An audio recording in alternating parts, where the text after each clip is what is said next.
This story begins with a man asking if this is how it ends. He confesses his apologies, acknowledging his weakness and blaming Chris for being the true hero. However, a woman intervenes, revealing that he is actually the hero named Evan. She emphasizes that they all gave their best, and if Chris had only learned swordsmanship a bit earlier, he could have achieved 9 stars and become a 10-star hero. If only that had happened, they could have prevented the end. Evan, the jack of all trades and master of all, is known as the great extra character. His journey began when he was 20, after escaping his clan and dreaming of success. While working in the back alleys, he stumbled upon a scene of flying wyverns, the invasion of the Magic Empire by the Demon King of Carnage, the Age of Destruction. Amidst the chaos and panic, Evan noticed a recruitment notice for a party traveling with the hero.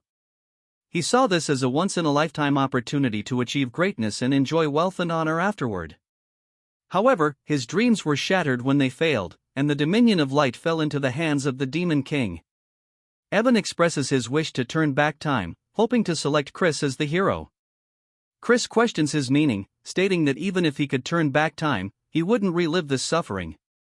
He believes that one life of suffering is enough, and there's no point in daydreaming about it when the world is about to end.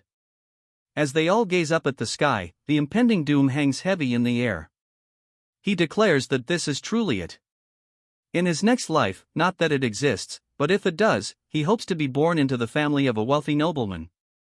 That was his final thought. The scene shifts to a later time as he gazes down at his hands. He reveals that he has actually regressed and been reborn into the body of a young master of the Magic Empire. He introduces the place he now inhabits as the Dark Magic Clan. As the name suggests, it is one of the 12 clans that support the Magic Empire. From what he has gathered, he has regressed 15 years into the past to reiterate. He has returned to 5 years before the onset of the Age of Destruction. And here he thought he had experienced everything in his previous life. He never imagined encountering demon beasts tending to a garden. Moreover, he is certain of whose body he is in. His name is Christian von Baron-Khazar, so we see Chris conversing with a fox woman as she regales him with tales of a fiend with the middle name of Von.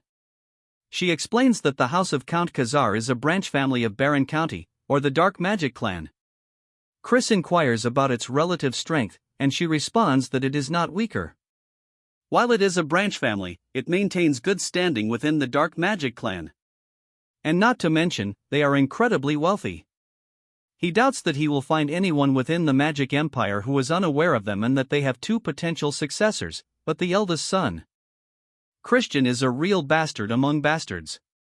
He always goes around causing trouble. Count Khazar eventually gave up on him, but this is old news at this point. Though Chris asked why and if he straightened up or something, and she says no, he actually ended up getting murdered by his relatives. Back to reality, Chris is sweating bullets.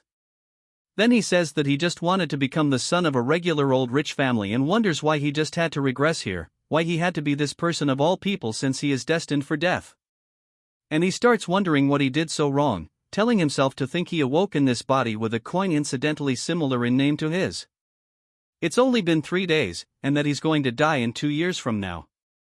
The fact that he was eliminated within the house of Count Khazar, a family that places great importance on honor, it probably means that he was an absolute trash human being. And if he just stays nice and quiet, he might be able to avoid his death. But he says that since he's woken up as a rich kid, he should just take care of himself and enjoy the wealth and honor. But he hits himself with a reality check, hitting his forehead, saying there's no way that'll happen. And that Ragnarok, the end of the world, is also the reason that the Demon King of Carnage started the war. It was to put humanity up as a sacrifice to complete Ragnarok. And it was already too late by the time they realized it. And both the Dominion of Light and the world met their ultimate demise. So if he wants to survive, he needs to stop the apocalypse as well. And the Demon King of Carnage is one thing. Considering he was the one to actually start the war, the bigger problem is that the countless number of fiends of the Magic Empire are loyal to him. To stop this, he needs to become someone more powerful than the Demon King himself. At this rate, there's only one way for him to actually accomplish this: he needs to become the Demon Emperor and sit at the pinnacle of the Magic Empire. He's been given 5 years before the Age of Destruction begins, and he might as well give it a go. And if he succeeds, this entire empire will become his. It then jumps to his father, yelling out to him, slamming on the table, saying that he told him to remain in his room and for him to reveal his face here after causing the incident not long ago. He must have a death wish. And if he acts out of line one more time, he will personally cut his head off. Chris says that Count Khazar sure is one intimidating dude, but Chris says that he came here to apologize for all the wrongdoings he's committed until now. Since if he wants to go forward with his plan, he needs to get rid of his horrible image. His father asks what he's saying, and Chris drops to his knees, saying that he is truly sorry for everything he's done and it'll never happen again. His father asks if he's really trying to get him to believe this only a few days after his last stunt. And if he's trying to mock him. Chris wonders what exactly he did. He's heard so many stories that he can't even think about what it could be. Chris says the fault for making him lose trust in him is his fault. However, 3 days ago, he also mentioned that he lost a portion of his memories. To reclaim those memories, he reflected on his past actions and has realized just how wrongly he's been living his life. His heart beats with the truth of it. His father says that he's heard his excuses countless times. Chris says that's right because excuses made with words alone mean nothing and that he will show him with his actions going forward. And that he would like to be sent to the punishment cave, and he will remain there for a month and show him a different version of himself. We learned that the punishment cave is a prison used for high-status fiends, and it is a place where not only is there no light, but all 5 of your senses are blocked.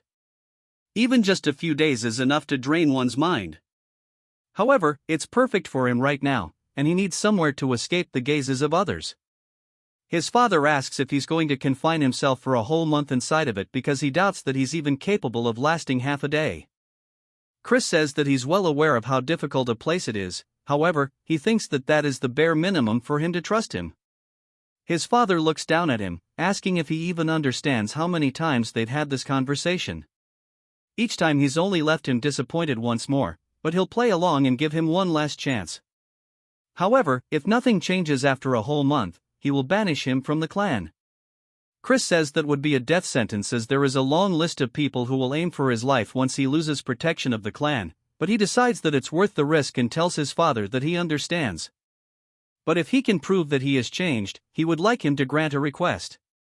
His father gets a little annoyed, saying he sounds arrogant as if he is certain he will come out unscathed, but if he can show him that he has turned over a new leaf, he will grant him any request. Not that he will believe that will ever happen. Sometime later, back in Chris's room, the butler enters, saying the punishment cave has been prepared. His name is Cox, and he is a half-vampire. Chris says that he sees it, and as they start walking out of the room down the hallway, all of the maids and butlers are asking if they've heard about how Chris has volunteered to enter the cave. They wonder what scheme he's pulling. There was an incident where he insulted the young lady of the Poison Magic clan and that it was an incident that the Count himself had to personally apologize for and that it's pretty embarrassing having to save face against a rival clan. They wonder when he's ever going to mature, but they still have their doubts, he ever will. They start debating on how long he'll last in the cave, and one of them says 2 days is definitely the max. But Chris smiles as he walks down the hallway, and we see what I assume is his younger brother also eavesdropping. It then jumps to the punishment cave, and Cox tells him that they have arrived. Chris looks up at one of the statues outside of it, and it turns out it's not only a statue but rather a Death Knight, which is a guard, and he says this is pretty fitting of the Magic Empire, but he doesn't care as long as it stops people from entering the cave. We then hear his little brother call out to him, and when Chris turns around to see him, he says this is a familiar face. He is his biological younger brother and a model student. His name is Thurn von Baron Khazar, and we see him instantly pull out his rapier, thrusting it towards Chris's throat. He stops just shy, but Chris doesn't even flinch. As he looks down into his brother's eyes, internally he's panicking, saying that scared the hell out of him. And he asks his brother, Thurn, what business he has with him, as it doesn't look like he's here to wish him farewell. Thurn says that he's sure he knows that he is a disgrace to the family, but if he sullies the honor of the family again, he will kill him himself. He asks if he understands that this is his final warning. Chris says he sees it must be him who killed Chris in his last life and he's personally met Thurn before during the Age of Destruction. He was a fiend famous for cursed magic. Chris says that it seems like he was cute while he was a kid and he seems to have trained diligently at this point too, but he's nothing more than a brat against him who has seen the worst the Age of Destruction had to offer. As he tells his brother to remove it, Thurn asks him what he just said, and Chris says that he understands, so he should get going.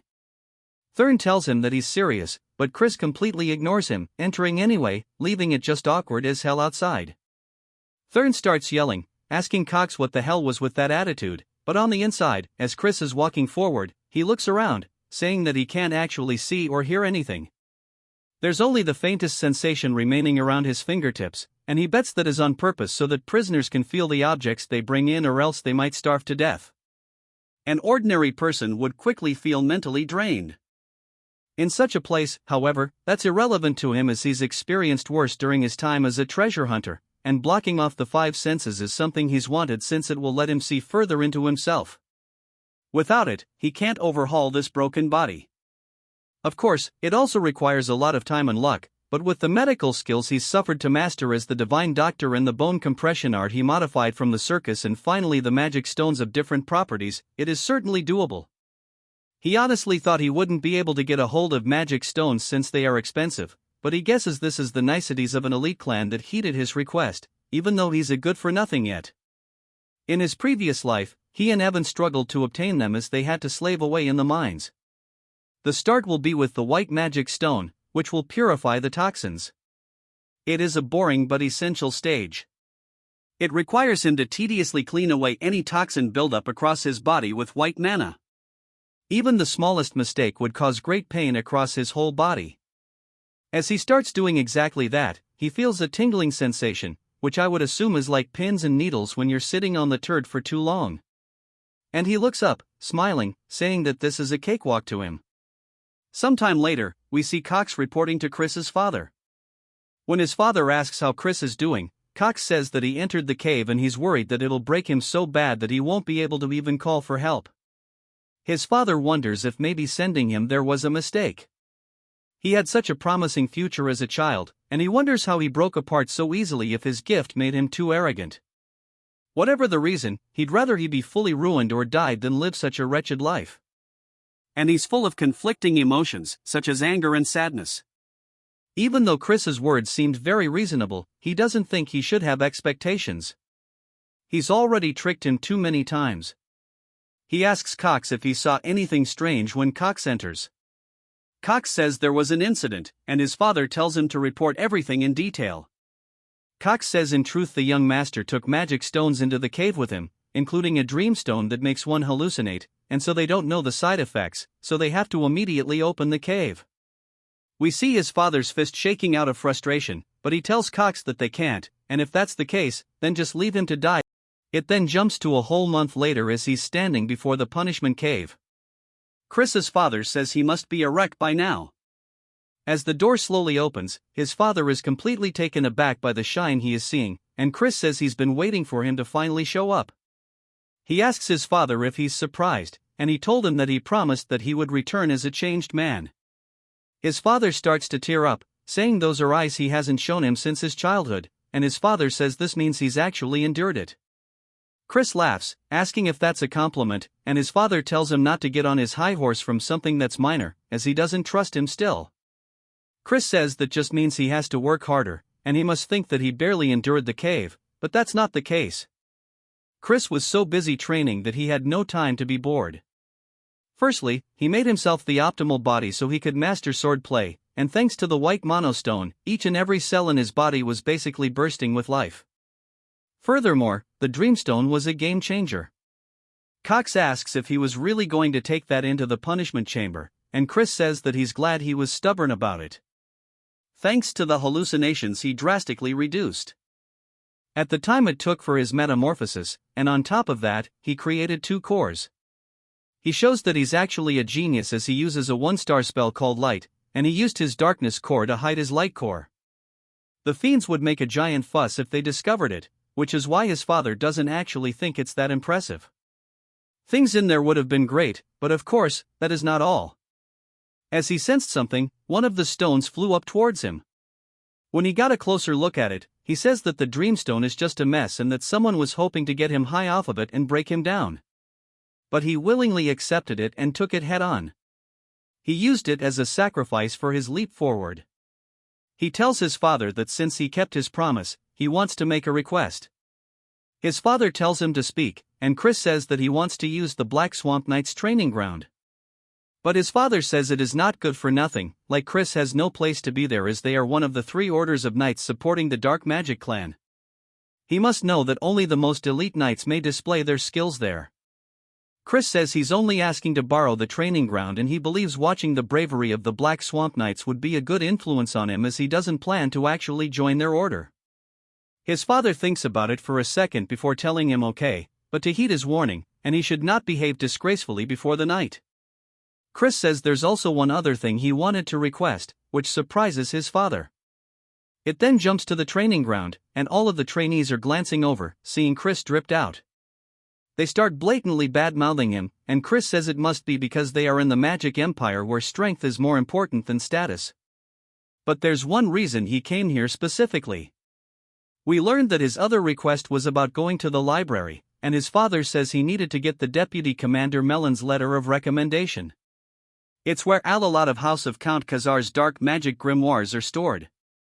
In order to learn dark magic, you must gain access. Chris says he understands and asks why he had a condition when he's still a member of the clan. His father tells him that he must have forgotten how he tried to sell the advanced grimoires on the black market. Chris wonders just what kind of life he lived before he took over it and that he truly is a worthless piece of, but Chris says that the most important priority right now is getting the deputy commander's recognition. He then looks up to spot Thurn and a lot of trainees surrounding him. As Thurn tells him that this isn't a place someone like himself can walk into, Chris says this is pretty troublesome but smiles, saying that he actually thinks this is going to be a perfect opportunity. Thurn then tells him once more that this is his final warning and to go back. He assumes that he doesn't want to throw away the life he's so narrowly saved in the punishment cave. Chris sighs, asking Thurn if he can really stand by those words as father is the one who allowed him to enter the training grounds. Thurn looks surprised by this and we hear somebody else say that she respects the Count's orders but she knows he's not very trustworthy. And we introduce Melon, the deputy commander of the Knights based off her dark energy. She's at least a 4-star and it seems like they intend to scare him off from the start, but he is used to threats like this. He bows, greeting her, and she's just surprised that he withstood her dark energy. He says that seeing as the deputy commander is stepping in, there's no helping it, and he'll prove that he is qualified to use this training ground. She asks how exactly he plans to do that, and he says that he'll fight against one of the fiends here and win. She tells him that his jokes have gone too far, but he says that he's not saying it as a joke. Instead, he would like to request that she refrains from using dark energy since surely she knows due to his debauched lifestyle his capacity for dark energy is far from what it might have been, and he'd prefer an unarmed duel if possible. Melon thinks to herself that even if it's just for a duel, they can't have the heir getting hurt, and this is pretty troublesome. She asks if he really thinks he'll stand a chance in an unarmed duel. Chris says that they'll have to see about it, and he wonders who he should pick as his opponent. He then snaps his fingers and says that they will probably make do. Then starts to get pissed by this, and Melon says that he should find a more suitable opponent as their level is a 2-star. Chris explains that a 2-star is a level no ordinary 13-year-old can reach if you don't possess the raw talent for it. It doesn't matter if you're 13 or 23, you won't even scratch the surface of the level of power. But of course, Chris is also not an ordinary bastard. He says that if he's going to prove himself either way, he should fight someone stronger than him. He thinks fighting them would be for the best and he asks them what they think. Saying surely he's not scared of his brother, they look pissed, saying that he accepts the duel.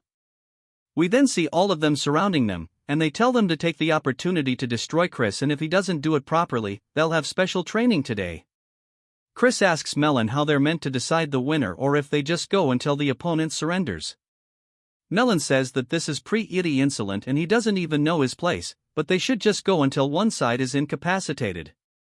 But she really thinks it would be a good idea for them to hit him by taking a leg or two. Chris asks them if he heard the rules, asking what he's going to do since he's going to be in for a serious whooping. They start to get pissed by his taunts, saying that he'll make sure he never runs his mouth. But while he's distracted, Chris smacks the absolute piss out of him, which completely catches them off guard. Chris asks what's the matter, saying that the fight's already begun. They look back up towards him and swing, telling him to shut up. Chris explains that this is practically cheating as a fiend who hasn't even reached 1 star yet. He doesn't stand a chance against someone with dark energy, but in a barehanded duel he fought on countless battlefields in his past life, so it's not really a big deal. As he knees them right in the stomach, he says besides, if they only count the dominion of light powers achieved in the punishment cave, he is at least a 3 star. The other trainees are asking what the hell they are witnessing as they're hunched over holding his stomach. Chris asks if he's crying and if he wants him to blow on his boo-boo, just straight taunting his little brother. Thurn starts asking him what trick he pulled, but of course, Chris is satisfied, saying that seeing him in this state is refreshing. There's nothing like a trick here and that his brother is just a bit too weak. Thurn starts to get pissed, but Chris continues taunting him, saying that he's so quiet he can't hear him. A black aura then starts to envelop his hand, and he dashes forward, telling Chris he's going to kill him. Coming in for a left, Chris dodges the attack, saying he's pretty fast though. This is the spirit he was looking for. As Thurn continues punching towards his face and missing, Chris says this still isn't enough. As he raises his hand, cutting off the aura from the rest of his body, even Thurn realizes that his dark energy is starting to dissipate. Chris hits him with an uppercut, saying that fighting is all about instinct as his eyes go white and he falls to the floor. The rest all look surprised and they start wondering if maybe they let his guard down, saying that maybe he would throw his dark energy because he was worried he would hurt Chris, otherwise, it wouldn't make any sense. But Melon seems to have a better understanding as she's genuinely surprised. Chris says with this, surely he's proven he's qualified, and Melon says yes. Chris thanks her and puts on a calm demeanor, but in reality, he's just hella glad that it worked, saying that now he's going to devour everything, swordsman and magic alike. It then jumps back to the house, and Chris explains that he has reached 1 star in dark magic since he's still not fully accustomed to handling dark energy, and there was a lot of residue left over by Christian. It took longer than he expected. As for wielding the power of light at the same time, he'll need to raise his level further for that to be possible. He rings the little bell only for a woman to slowly appear in his room, asking if he called for her. We are introduced to Mary. His sign maid, he says he can't believe they are using a high-level evil spirit, a banshee, as a maid. And admittedly, though, it was due to Christian's constant troublemaking that they couldn't. He says he'll definitely replace her, lady, and he tells her to just give him some juice as he'll drink it and then leave to train. She asks if she should prepare it with human blood, but he tells her just to make it with strawberries. She tells him that blood juice tastes super good though, and he tells her that he wants strawberries. She continues, and they have a little bit of banter back and forth sometime later. As Chris is heading out somewhere, we hear Cox yelling out to him, asking if he's going to train even though it's so early. And then he worries he is just pushing himself too much. Of course, he's pleased and proud that he's so diligent as he believed in him even when everybody else didn't. Chris says to get a load off this guy and then starts to release some killing intent, saying that he never asked him to believe in him and asks who he is to decide whether he should believe in him in the first place or not. Cox is startled and then apologizes for overstepping his boundaries and then tells him to have a good training session. As Cox leaves, Chris says that there's something really fishy about this dude at the training grounds now. Chris says that everybody here has way more doe-eyed looks than before and that now that their guard is down, he wants to try to win them over little by little. We see some bird dude watching Chris swing his sword, and he walks away towards a tent and goes to inform the deputy commander, Melon, that Chris has shown up again at the training grounds today. Melon just wonders what the hell he is planning and what that duel was about back then. Those movements were definitely impressive. But to think he would dispel his dark energy at that precise moment, she wonders if he saw through the battle. And if that's the case, then he might have the talent to surpass Lord Eskid de Baron, the direct head of the main family. But she decides it's probably not the case, as he's still just a bastard. Also, he has already lost his dark energy through his horrible lifestyle, and it's impossible for him to close the gap now. She hears a lot of noise outside and decides to go check it out, asking what's the deal with it.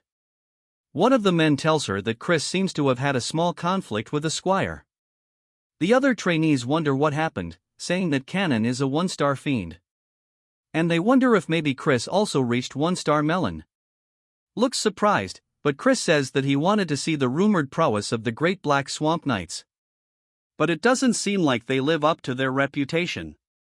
Asking if there's anybody else who wants to stand up, she says surely they're not a cowardly order of knights. They start to get frustrated by this, and one man steps forward, introducing himself as Tauren. Chris says that they fall right into his trap, gesturing him to go ahead and attack. And Tauren leaps through the air with his sword overhead. Chris says he never expected them to obediently teach the knight's secret techniques to him. Since that's the case, he has no choice but to steal it this way. As he starts fighting back, Tauren's blade, he starts taking note of how they hold the sword in their footwork, saying that this is the mud swordsmanship he's only heard about in rumors. And he starts to mimic it, saying that maybe it'll work out if he does this. He smacks them straight across the face, causing him to drop his weapon too, but it's a huge surprise to Melon. Chris is just happy that he managed to pull off the technique as Tauren lays their face down, ass up. Chris sits on top of him, and everybody else says they can't believe he was actually strong, saying that his darkness core was ruined, so how did he reach 1 star? Melon realizes that this means she wasn't mistaken back then. Chris says this is disappointing and he had too much faith in the knights, and if their skills are this pathetic, he'd say it's all the deputy commander's fault. They start to wonder if they should stop him because he's crazy for taunting her, and Melon says she understands he's happy about his victory, but he's getting a bit too carried away. He says it's better if she shows him the skills of the Black Swamp Knights. She draws one of the training swords, swings it very forcibly right beside Chris, sending up tons of dust, completely shattering the ground beside him. She says that she only needs 1 second to beat a bastard like himself while releasing a very deep purple aura. Chris asks if she's really planning on fighting against someone like him with her full power and that they should only use dark energy up to the 1-star level and prohibit dark magic as well as using only wooden weapons. She starts to exchange her blades, saying that 1 star is more than enough, and she'll break both of his legs with just half of that. He says if that's the case, he'll put both of his legs on the line, asking what she's willing to risk. She says that anything's fine because he won't be walking away from here today. As she dashes forward, he blocks her attack with a sword, but it is definitely heavy. As we see him starting to get pushed back, she continues swinging all over, but he is managing to keep up by blocking and parrying. Even the other trainees notice this, saying that he's held up for a while considering he's up against Melon, but they say that it must be because her main weapon is the great sword, but we see she's frustrated saying that for some reason her attacks are not reaching him even though he's a weakling through and through. He shouldn't be any match for her. She says that when he fought there in the fight just now with Tauren this happened as well. Chris says that it seems things aren't going her way, which makes her even more pissed as she starts to imbue some aura into her blade, preparing some kind of heavy-ass attack which seems like she might be breaking the rules a little bit. She swings down directly towards where he's standing. Chris ducks to the side, saying that now's his chance. As he runs forward, he hits her with a headbutt straight to the face, which catches her off guard. As she's reeling from the attack, she's surprised to see the blood in her hand. But Chris is glad that his gamble paid off, saying that Melon is a spell sword. So as long as her dark magic is bound, the moment her defense slips, she wouldn't be able to block the opening with physical power alone. So if she was a fiend who focused on the sword, that might not have worked. She looks at the blood still in disbelief, then begins to laugh hella loudly. She says that she never ever would have imagined a headbutt, and it seems like she's looked down on him too much. She'll focus from now on. Chris starts pointing to her neck though, saying that the fight's already over as he scratched her with his nail during the headbutt. And if he had laced his nails with poison, surely she would have known what would have happened to her. She says that she accepts the defeat so to tell her what he desires, but in return, she wants the opportunity to fight him once more. He says if she wants a rematch, he'll have to grant a second request too. She says she'll do anything, and he walks close, saying that if that's the case, once he's right into her face, he asks if she would kneel before him. She's surprised by this and says that surely he understands that is an impossible condition to meet. Her loyalty lies with the main family of the dark magic clan house, Baron. He says, of course, he knows that she is here on an excursion from the main family. However, all of this itself would be resolved if he were to become the young lord of the clan. She's surprised by this and tells him that's utter nonsense, as the 5 young lords whose succession rights have been recognized are all from the direct descendants of the main family. He says there's no rule that says a branch family member can't become a young lord. But about her second duel request, asking if she would like to do it a month from now, he says about the next time they won't limit themselves. She says that he'll have no chance of defeating her. He says that who knows, as few things are truly impossible in this world. She sits there just staring at him, still with blood on her face. He bows, saying that I'll see her in a month, and on that day, he'll make her realize who her loyalty should truly lie with. It then jumps to him handing his letter of recommendation to his father, saying that the fiend's fundamentals are lackluster and they'll need to focus more on their training. We then get a flashback to Melon talking to his father, saying that Chris is a genius. Even with his low star rank, he easily defeated the ones with solid foundations and even herself. He asks if she's serious, and she says yes. It was a rare fight for her, one she could enjoy. His father is still having issues trusting his son, but his work is paying off. Chris asks if there's something on his face, but his father says it's nothing. But as promised, he'll grant him the key to the library. As Chris leaves, he says this was all he wanted, and he obtained the library key and even changed Melon's mind, and that Melon is a fiend from the main family of the Dark Magic clan. During the Age of Destruction, she was active as a 6-star high fiend. So if he wants to take control of the entire Dark Magic clan, he needs to make her one of his people. Of course, he hasn't completely won her over, but 1 month will be enough because he's a genius. And speaking of Count Khazar, the look his father had earlier was definitely one of pride's for his son, but he supposes that makes sense because even fiends have familial attachments, and maybe he'll even turn out to be a better father than the one he had in his previous life. He finally embraces Count Khazar as his father, saying that he won't disappoint him. As he heads into the library, he says that there's blood magic summoning studies, curse studies, and they're all things that are forbidden in the Dominion of Light. He picks out one of the books, and as he moves it backwards, he sees Mary smiling at him, which causes the dude to die of a heart attack on the spot. He asks why the hell she's here, and she laughs, saying why else, as she was once the librarian at this place after all.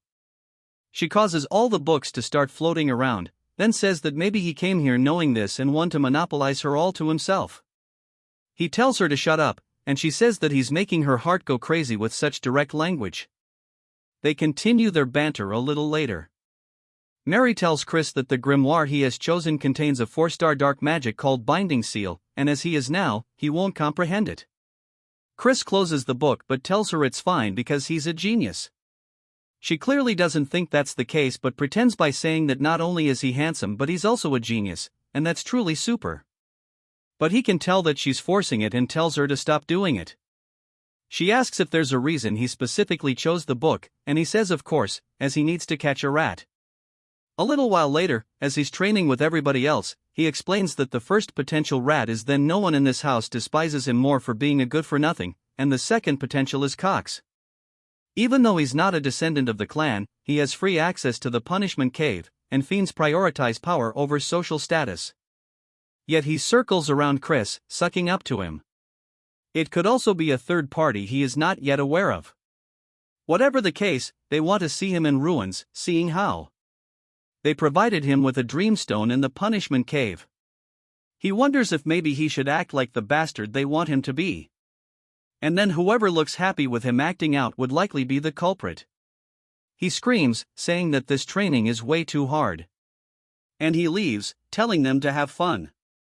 And he quits. The other trainees wonder what's wrong with him. And then we see him breaking a plate at dinner. And his father yells at him. But Chris says the servant should have given him proper food to begin with, and he tells her to not just stand there and remake his food. His father seems disappointed, saying that he's a fool for thinking he's matured, and walks out of the room. Chris says he feels bad, but it's for the good of the family, so he hopes he understands. He worked hard to spread rumors that he'd return to being a bastard. He bullied maids while they were cleaning and wasted money like it was water. We see a wine glass being poured, and Chris asks Mary why she won't let him drink the wine. She tells him that he's doing it right now, though he says he can tell it was non-alcoholic. She says that since he's underage, he can't be drinking, and he asks why that matters since he's still good for nothing. She asks if he's decided to be a bastard again, saying that's fine. Even so, because she'll stay forever by his side, he says it's like he told her he's just trying to catch a rat. As we see a spell forming in front of him, she's surprised to see he already met and mastered the binding seal. He does his best to play it off, saying that he told her he's a genius and he modified it to be usable even at a lower star level. He hasn't been just goofing off, he's been working hard at mastering various spells. She wonders if maybe he's truly a genius. Then, she slams the door open. Chris says he needs to act drunk quickly, asking her what he's doing here. Then, she asks if this is the best he can do, as he thought he had truly changed for the better. Chris can tell he's angry, and he decides to cross him off as a suspect. He smiles and tells her that he thinks there's a rat hidden in the house. Then, she asks what he's talking about, and Chris says someone wishes to see his downfall and he intends on dancing to their tune for a while. Then, she asks if he's really saying it's all an act, and Chris says yes, even the wine is fake. As she smells it, she can tell it's not alcoholic. Asking who the rat is, Chris tells him that it's hard to say right now, but they should take the bait anyway. May now, as he throws the wine bottle to the ground, one of the butlers runs in, asking if something's wrong. Chris says this isn't the wine he asked for and to bring him another one.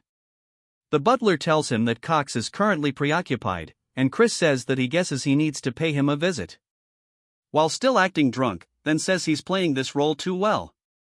And then it jumps to Chris slamming a bottle right in front of Cox's face. Cox asks what brings him here, and Chris pours the bottle over his head, saying this is not the wine he asked for. Wondering if he's looking down on him, Cox says, of course not. Asking if he wants him to go get someone to fetch a proper one immediately, Chris says no, telling Cox to go grab it himself. Cox, clearly frustrated, says that he's in the middle of something. Chris asks if he's going to work like this, saying that he needs to go change anyways. So to get going, Cox then begins to shake visibly and says he'll be back soon and walks out of the room. Chris says that he needs to commend his patience in withstanding such humiliation, but that hostility was very clear. Chris starts looking over all the paperwork Cox has been working on, and he looks surprised but then smiles, saying that this is it. He figured that if Cox was the rat, he would be doing some funny business with the finances, but this isn't enough as he needs a real smoking gun. As Cox comes back, he says he has the wine for him, and Chris thanks him, asking if he's not mad at him. Cox says, of course not, and Chris laughs, saying that he doesn't know if he can tell, but Cox is his favorite. Cox tells him that he's grateful for that, but he has a message for him. As his friends wish to meet him in secret at the usual place, Chris asks what he's talking about. Cox says, although he would prefer him not to associate with them, it is not his place to be judging his friends. Chris says that he guesses he'll meet them then, and Cox tells him to do as he wishes, but he can't help but smile a little bit, saying that things are going better than he expected them to. It then jumps to a whole table of food, and we hear someone telling Chris that they've heard rumors that he's changed recently, but there's still no way that he's the best among them. Chris glances to his side, seeing a young woman saying that getting a girl this young to pour drink sure to cement them is trash. Turd tells him to have a drink, and as Chris raises it to his mouth, he senses something and throws it, hitting Turd straight in the face, which causes him to panic and cough. He asks Chris what he thinks he's doing. Chris says he knows he tainted the alcohol from the way he reacted. It looked like he knew there was something in it. Chris then raises his hand, starting to form a magic spell, and puts it straight to the girl's forehead. As it begins to glow, she slumps over unconscious. His friends ask if he really knows how to use dark magic. Chris says he doesn't think now is the time for them to be surprised by that. He grabs Turd and Pomodore by their heads, slamming them straight into the table, but not just once. He does it over and over. Turd asks why he's doing this, trying to calm him down. Chris says if he still doesn't know what he did wrong after getting hit like that, they can die here and now. As he pulls out a knife, a little later, we see them tied up, and Pomodore has even pissed his pants, begging that he be spared, as they were only ordered to feed him the drug and frame him after they killed the girl. Turd says they were threatened with the drugs they were dealing in secret, so they had no choice. Chris asks who was the one who ordered. Pomodore is hesitant to answer Chris, then moves the knife closer to the man's crotch, asking if he wants to have it cut off. They immediately say it's Cox and they'll do anything to spare their life. Chris asks if they really mean that, and they both say they swear on it. Chris says he can't hear them. They yell it even louder. He says that he'll take their word for that as he begins to cast another magic spell. It starts flying into their foreheads, and he tells them to listen to what he tells them and carry it out properly. They both fall unconscious onto the floor, Pomodoro or even foaming out the mouth a little later. Cox runs into Chris's father's office, saying there's a problem. When he asks what it is, Cox says that the young master has committed murder. It seems he got drunk at night and killed the one who was giving him drinks and threw their body into the river. It seems they won't be able to overlook this one so easily. Asking him what they should do, Chris's father tells Cox to bring him to the Fiend Court as he invokes his immediate trial. Cox smiles, thinking that his plan is going perfectly. At the court, we see Chris standing trial. He tells his father that he's innocent. His father asks if he really plans to lie as there are witnesses. Chris asks how that could be the case when it never happened and that he thinks there's just been a misunderstanding. As the young woman enters the room, he says that this is the dead servant herself, Turd and Patter. Look genuinely surprised by this, she says that Chris took her home after she woke up from falling unconscious and he even gave her money to help her pay her rent, but Pomodoro and Turd are the evil ones and they put drugs in Chris's drink. His father asks what's going on here, and Chris decides that it's time to get this show on the road and begins activating his magic. Turd says that it's correct. They gave false reports, and Pomodoro says it was because they were given orders by the butler Cox to frame the young master. Cox starts panicking, asking why that kind of trash they're spewing, and that this is slander, and that Chris and his friends are trying to frame him. Cox also tells Chris that the joke's gone on for too long, and he's crossed the line, but Chris knew he would react this way, and he says as the victim of this incident, he would like to request one thing. His father asks what it is, and Chris says that he wants him to act as a proxy of his authority to directly question Cox. His father looks a little confused but decides to go along with it, saying that he'll leave it to him to head the defendant's stand, but to know the moment he acts in a way that is inappropriate, his authority shall be revoked immediately. Chris says that he'll finish this quickly, and as the representative of the great ruler of the Magic Empire, the Demon Emperor, and as a member of the Dark Magic clan that governs the eastern region of the Southern Magic Kingdom, and as a representative of Count Khazar, he will now question the defendant. He asks Cox if he swears that he will only answer with the truth to his words. Cox says that he will, and Chris says that as a representative of the Demon Emperor, he asks if he swears to only answer the truth. Cox says that he does, and then a magic spell begins to flow towards his forehead, causing him to hold his head in pain. He wonders what the hell is going on. Others start to recognize it as the binding seal.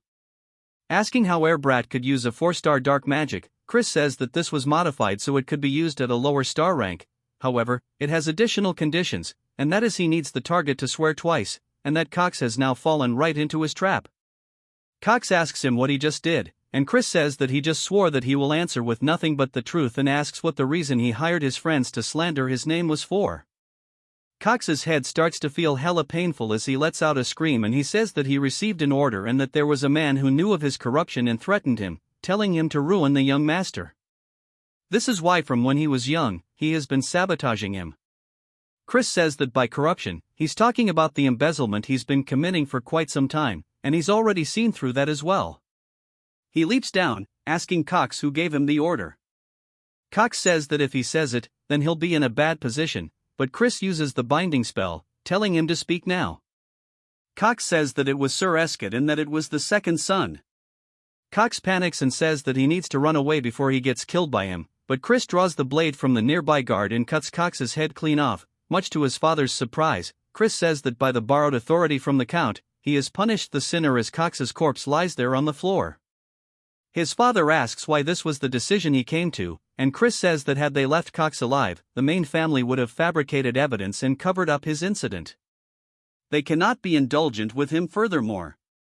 He intends to ensure that everyone remembers the truth of it and that he should try to sabotage him. His father looks a bit anxious and then snaps his fingers, telling him to follow him as he opens up some kind of gateway behind him. Chris enters, asking where they are. His father says that this is a secret training ground as there are too many eyes in the courtroom. His father then says about what he said just now, asking if he means to say that Eskid will cause more trouble as a result of the succession conflict because a family's power and authority is directly tied to the successor they support. He tells him his decision was correct, but he feels that he may have acted hastily. However, with things as they stand now, they will have to support the first young lady. The first young lord isn't an option because he is a crazed, bloodthirsty lunatic. Chris says there is also another option, which is for he himself to become the successor. His father says that's nonsense, but Chris says that someone from a branch family can be recognized as a successor if they possess the necessary ability. His father says that's just a role by name alone and it is not enforced.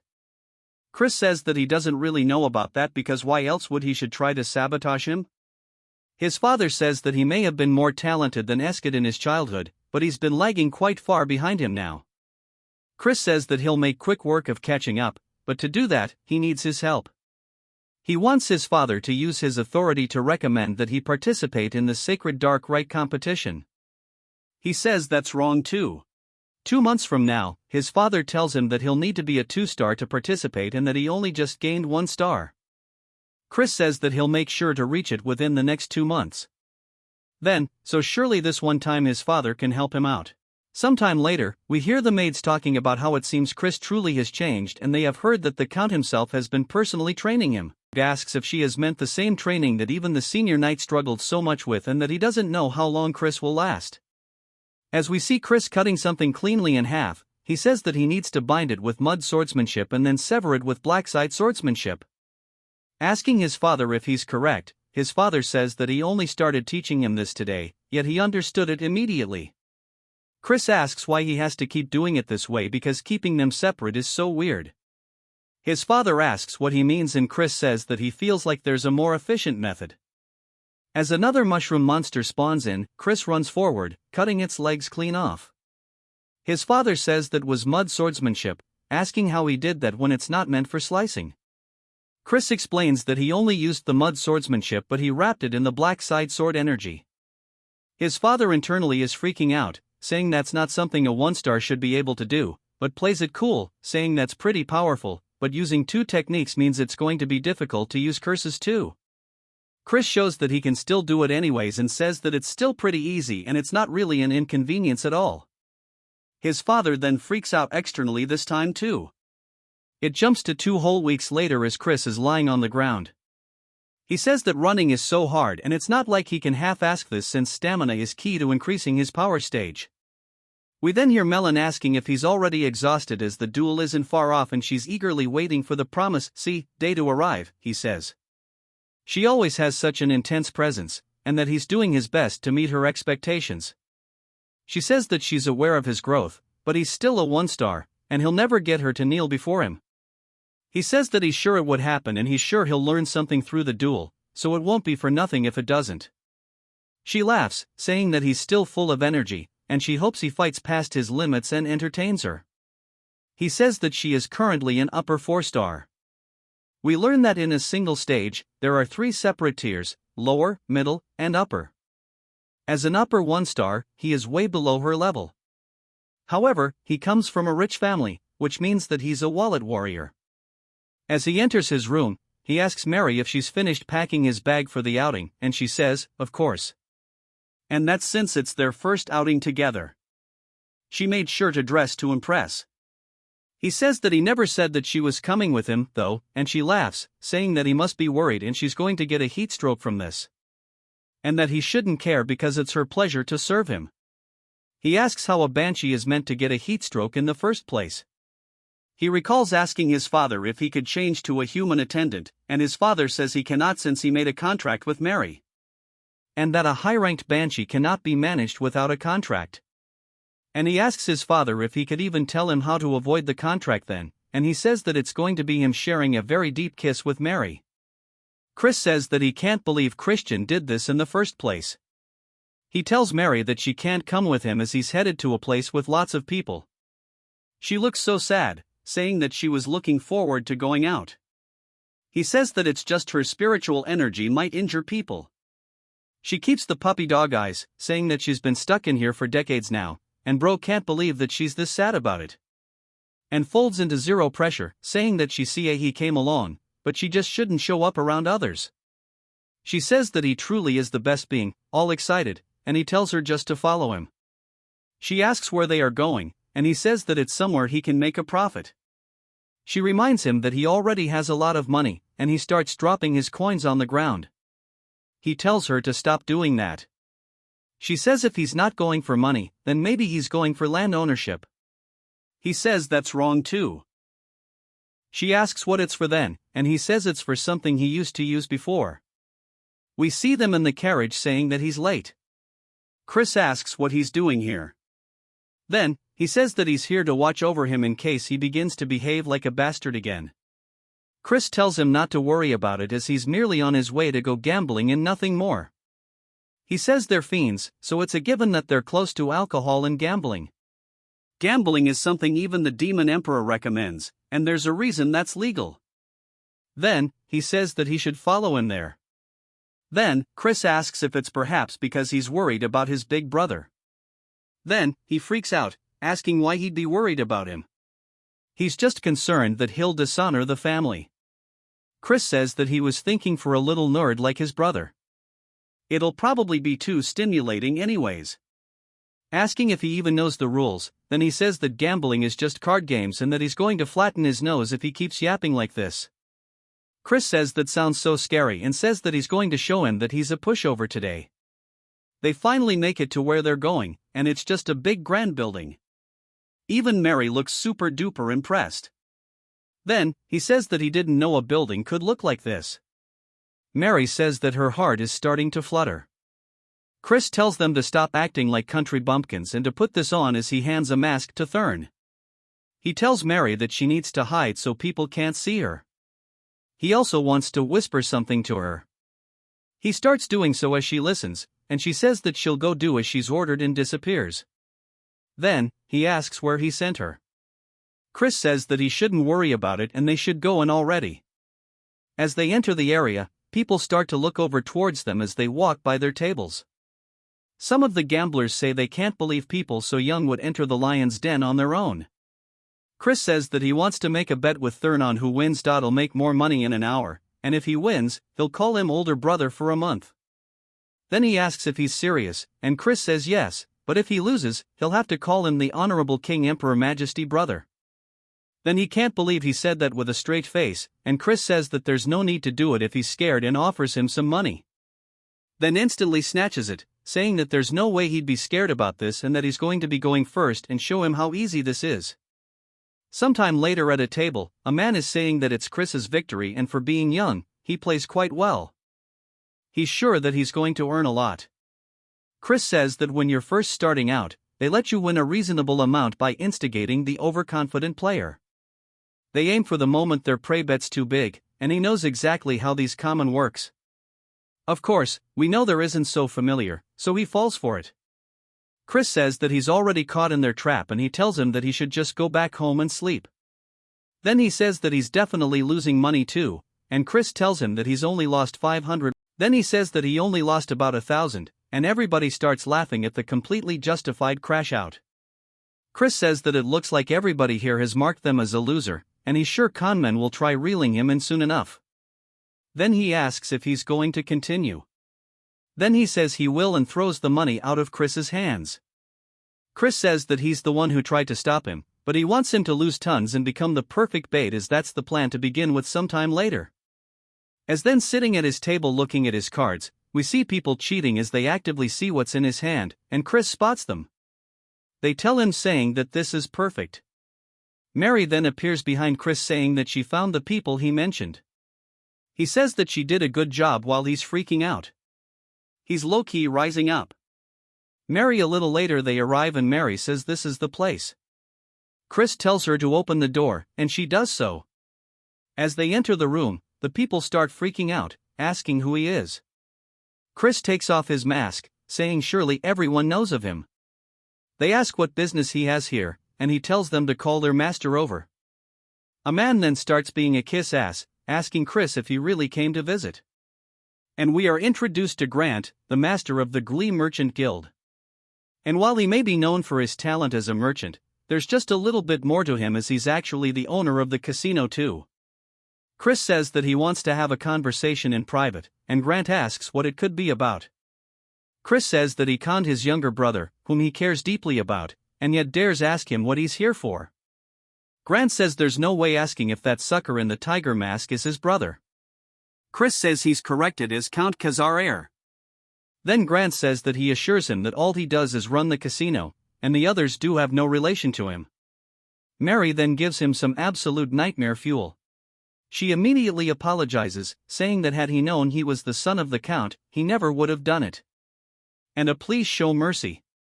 Chris says surely these aren't empty words. Grant says of course not. He shall compensate him, asking how much he wants. Chris says he wants 1,000,000 rupees, which surprises Grant because there's no way they have that much money on hand to do it. Chris says that 200,000 would be enough, and Grant asks if that's really all it'll take. Chris says there's something else he'll also need to give him too, and Grant asks what it is. A little later, we see him looking at brand new equipment, and Mary says that she didn't think he would use the 200,000 rupees to purchase gear, and that truly is a super scheme. Mary says that the sword that he got is a bit strange, and we learn that it's called Grenade, and she knows that's the holy sword that a past hero obtained by offering up his soul. And she heard that many fiends want it because it's something that the hero used after his fall, but now it's all rusty. Chris tells her that it's okay because it's part of the plan and hands her a necklace, telling her to take it. He saw her staring at it before and to just treat it as a gift. She looks so surprised, and he says that it seemed like she would never be able to put her regrets to rest if she didn't get it, so he's giving it to her so that she can move and find peace quickly, telling her not to misunderstand. She says, before she died and even after she did, this was her first time receiving a gift, and she thanks him. Before he gets caught up in the feels, he tells her they should hurry home.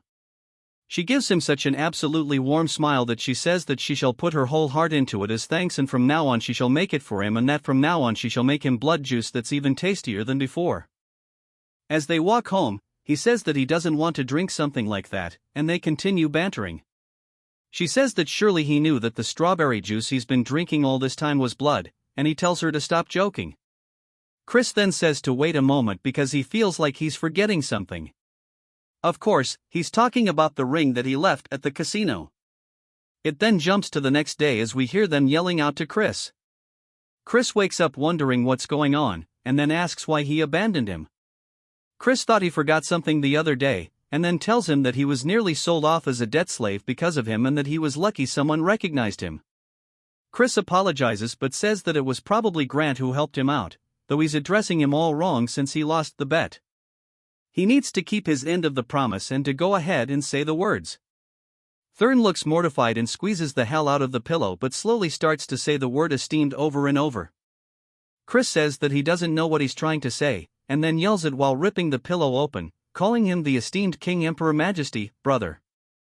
Chris says this is good and that he should be sure to respect him and strive to do well for himself as well. Thursday says that he'll have his revenge one day and to prepare himself, and Chris says that he can't believe such an adorable kid will grow up to kill his older brother, and it's probably all because of him. He's talking about Eskid, the son of Langam, the acting clan head of the Dark Magic clan and the rank 1 young lord. He does not feel much about him since he's not the real Christian, but if he wants to become the young lord, he can't avoid a confrontation with him and that he'll repay this grudge personally. But if he wants to do that, he needs to get Melon on his side, and he looks down at the holy sword that he has as he's kneeling down with it. On the floor, he explains that at one point, countless fiends attempted to wield it, and the reason this holy sword is treated as just an antique is that no one has been able to do so. Then he's sure that it might react differently to him. As he grabs onto his chains, it starts to release a very holy energy that zaps his hand away. Chris looks down at his hand, saying that this is to be expected since it's an artifact created to use the holy power of light. But in the end, it's still just a weapon, and he'll be able to use it if he can just analyze the mechanism that's making it reject the dark energy. As he starts hammering away at it over and over, it begins zapping the hammer with every strike, slowly shattering it upon contact. After a bit, Chris asks Grenade if it hurts and pulls out the hammer after hammer, telling it to submit already because he's going to hit it all night. I feel bad for the poor sword. A few days later, at the secret training grounds, we see his father asking if he's done his preparations. Chris says he has, and we see a woman in front of him. He asks who she is, but he says that he thinks he's seen her somewhere before. He then realizes who it is and greets the KN commander of the Black Shadow Knights. She says it's been a while, and we learn that this is his aunt, named Marion. She is the daughter of the Elder Clan head, the master of the Dark Magic Clan, and the older sister of his father and Count Langam. She protects the Elder Clan head and is in charge of secret missions and surveillance within the clan. She is the elite among the elites, and he wonders why she's here in the first place. His father says that his sister came to visit for matters concerning Cox, and she laughs, saying that he committed quite a cheeky act. Chris says that maybe the Elder Clan head is planning on protecting Eskid, and that might be a bit of a problem. He says, it seems the Elder Clan head has plenty of free time tending to such trivial matters. She says he's pretty bold, but the clan head has no interest in the squabbling of children and rather he seems to be interested in Chris. Chris is surprised by this and says that this might be an opportunity to win his favor. Marin says that she wonders if this is bravery or idiocy as he hasn't even reached 2 stars yet. He is challenging Melon and that he should call off the duel. He thanks her for worrying about him but says that he has his own plans. As he starts to show the sword, she recognizes it, asking if that's perhaps Grenade. Saying that he must have gone insane, but she knew he was a troublemaker, just not to this extent. We finally learned that his father's first name is Raiden, and she says that he went on and on about how Chris has changed for the better. Raiden says that it's true, and she asks if he doesn't realize that he's trying to use a holy sword in a duel. Chris asks if he's not allowed to use it and that he just has to win no matter the method or trick he needs to use. She warns him that even the Elder Clan had failed to tame Grenade as that holy sword's power will burn him to ashes. Chris asks if that's the case, as he starts to take the sheath off of it. She yells, telling him that it's dangerous as it has a little bit of a golden light to it. Of course, nothing happens, and she kind of just stares at him. She asks if it's a replica, and he tosses it at her, telling her to check it herself. As she catches it, it starts zapping the hell out of her hand, so she throws it to the ground. She asks how he's doing this, and he says that it's a trade secret that he doesn't want to tell her, but she can be sure of one thing, the only reason why he can wield the sword that even the Elder Clan had failed to tame is because he is a genius. His father can't help but feel proud as hell, and we hear Melon laughing, saying that he's always so fun and entertaining, and for him to have tamed a holy sword is cool, but it's not like that's going to matter, as today will be his last day in this world. Chris begins to stare at her. It then jumps to the start of the duel. As Melon's charging forward, swinging down, Chris blocks it. He says it's just as he thought. Without any restrictions, her power and speed are incomparable to before. He won't be able to narrow this gap at all. But as she starts flying in, he blocks her attack once more. We see the holy sword starting to dissipate the aura on her blade. His father and aunt are surprised that it's opposing the dark energy. Raiden says that it seems like he surpassed her when she was younger too. Marin says that's not the end of it, pointing out that he is wielding the holy sword. As they see his hand still has the purple aura to it, but it looks like it's clashing with the sword's aura, Chris strikes back, causing Melon to block it. Raiden says that the power is incredible, but it looks like his dark energy is fluctuating a bit. Marin says that's not what's going on.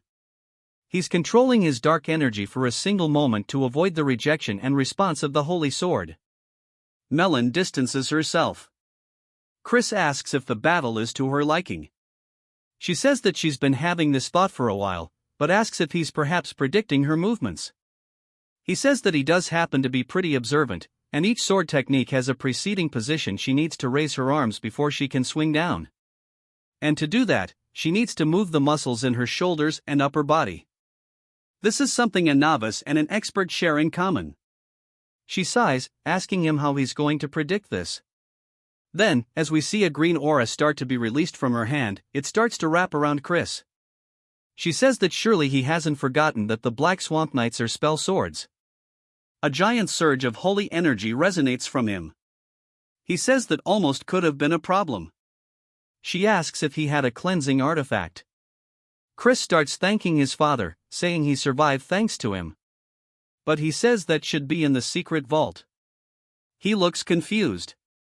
Chris says he can't help but be a little bit of a klepto sometimes, but having good equipment is a skill itself in a real battle anyways. He reaches into his pocket and throws something towards Melon as it explodes.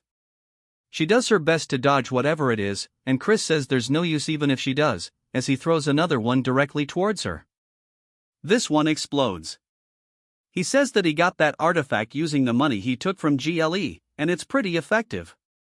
He tells her that he knows she's alive and to come out already, as she starts thrusting her blade directly towards him. Chris redirects his blade, matching her, hitting the tip of the blade, causing it to crack until it shatters into pieces. Raiden says that he wondered why he threw that corrosion marble into the air and that it's just like he thought. His son truly is a genius. Melon then starts walking forward, laughing, and then even begins to smile, saying that this is way too fun. Asking what he's going to use next, Marin says that Melon has lost her mind and they need to stop her. Chris starts to lean backwards and then raises his hand, deflecting her attack with the most minimal of movements. He then immediately pivots his foot, getting behind her, putting the blade to her throat. And then it surprises her, and he says that it looks like it's his victory. Asking if she was satisfied with this, it even cuts her cheek a little bit.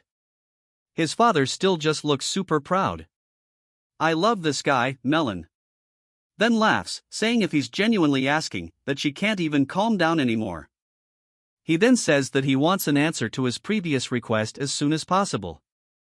Although it was his victory, he will show respect, etc., if she wishes to refuse, as loyalty isn't something that can be obtained by force.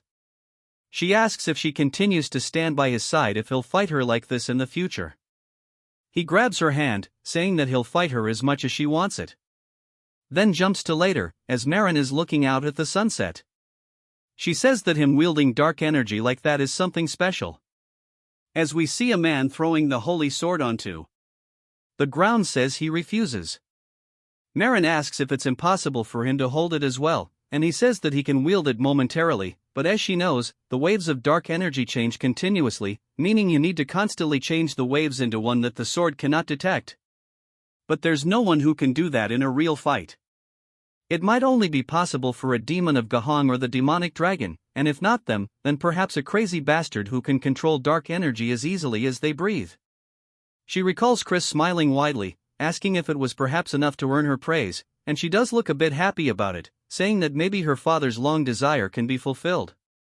It jumps to the kitchen, and we see a very evil-looking dude chopping stuff up as he cuts a strawberry in half and places it atop cheesecake.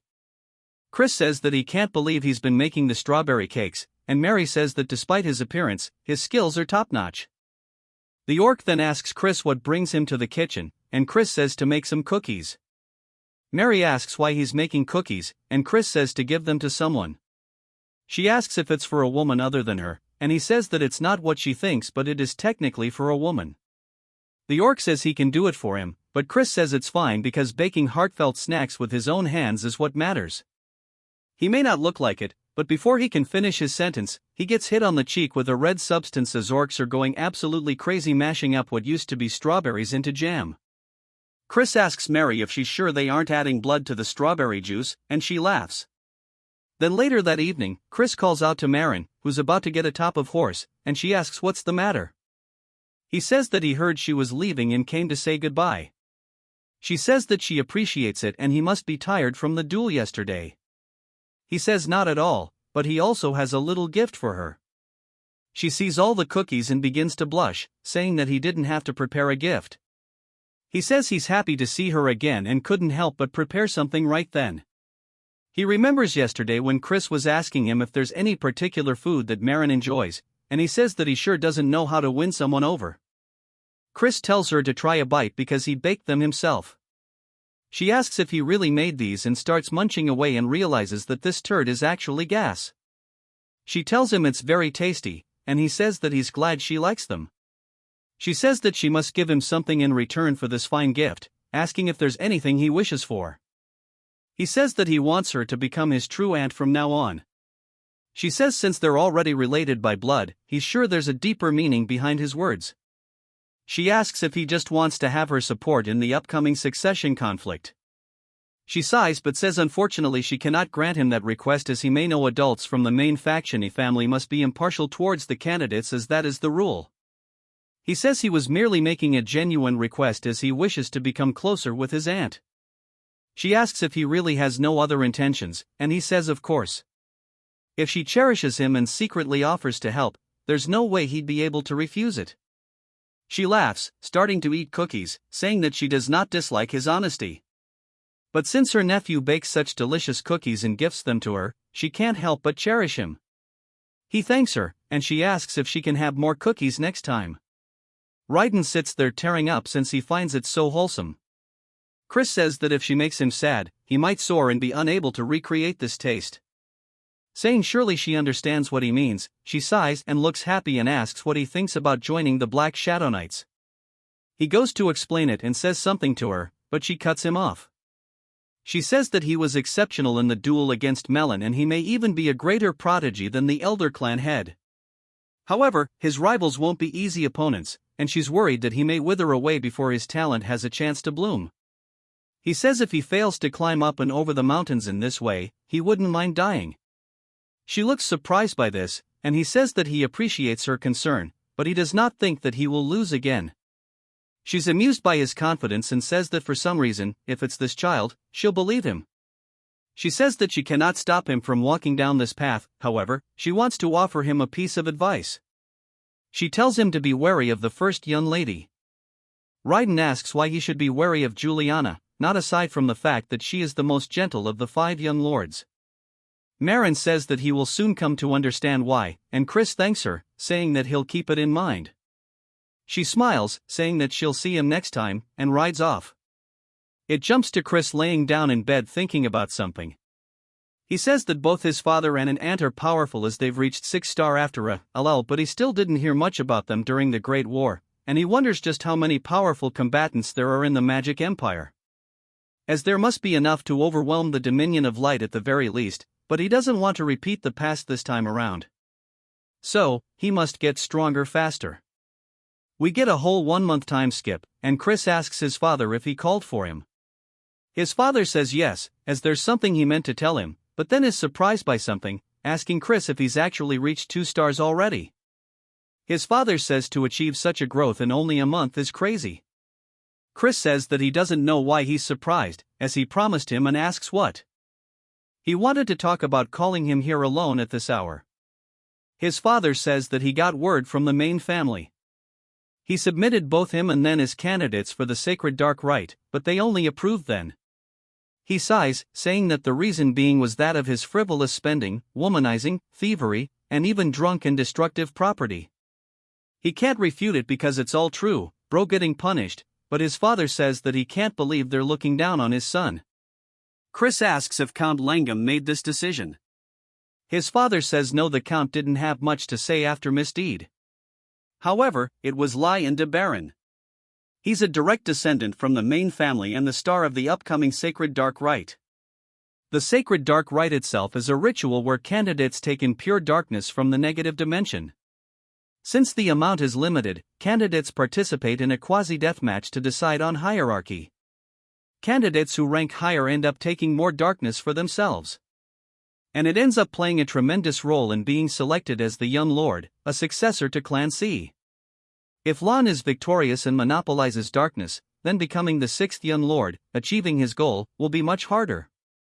If that does happen, his father says that he'll talk to them again. And if all else fails, he'll even request help from Marin. Chris says that's not necessary as he'll figure things out himself. His father says that he knows he's talented and that he has changed, but he can leave the matters to the adults, bro really is just trying to be a good dad. Even Chris can see it and says that he appreciates his feelings, but he tells him that he has his own methods. Bro is cooking up something nefarious. He asks if any children of Count Taraman's house will be participating. His father says yes and that his 3rd son will be there. And that scoundrel sided with Lone, saying that he had no right to participate in the Dark Rite and he's merely a trickster who can only control demon beasts.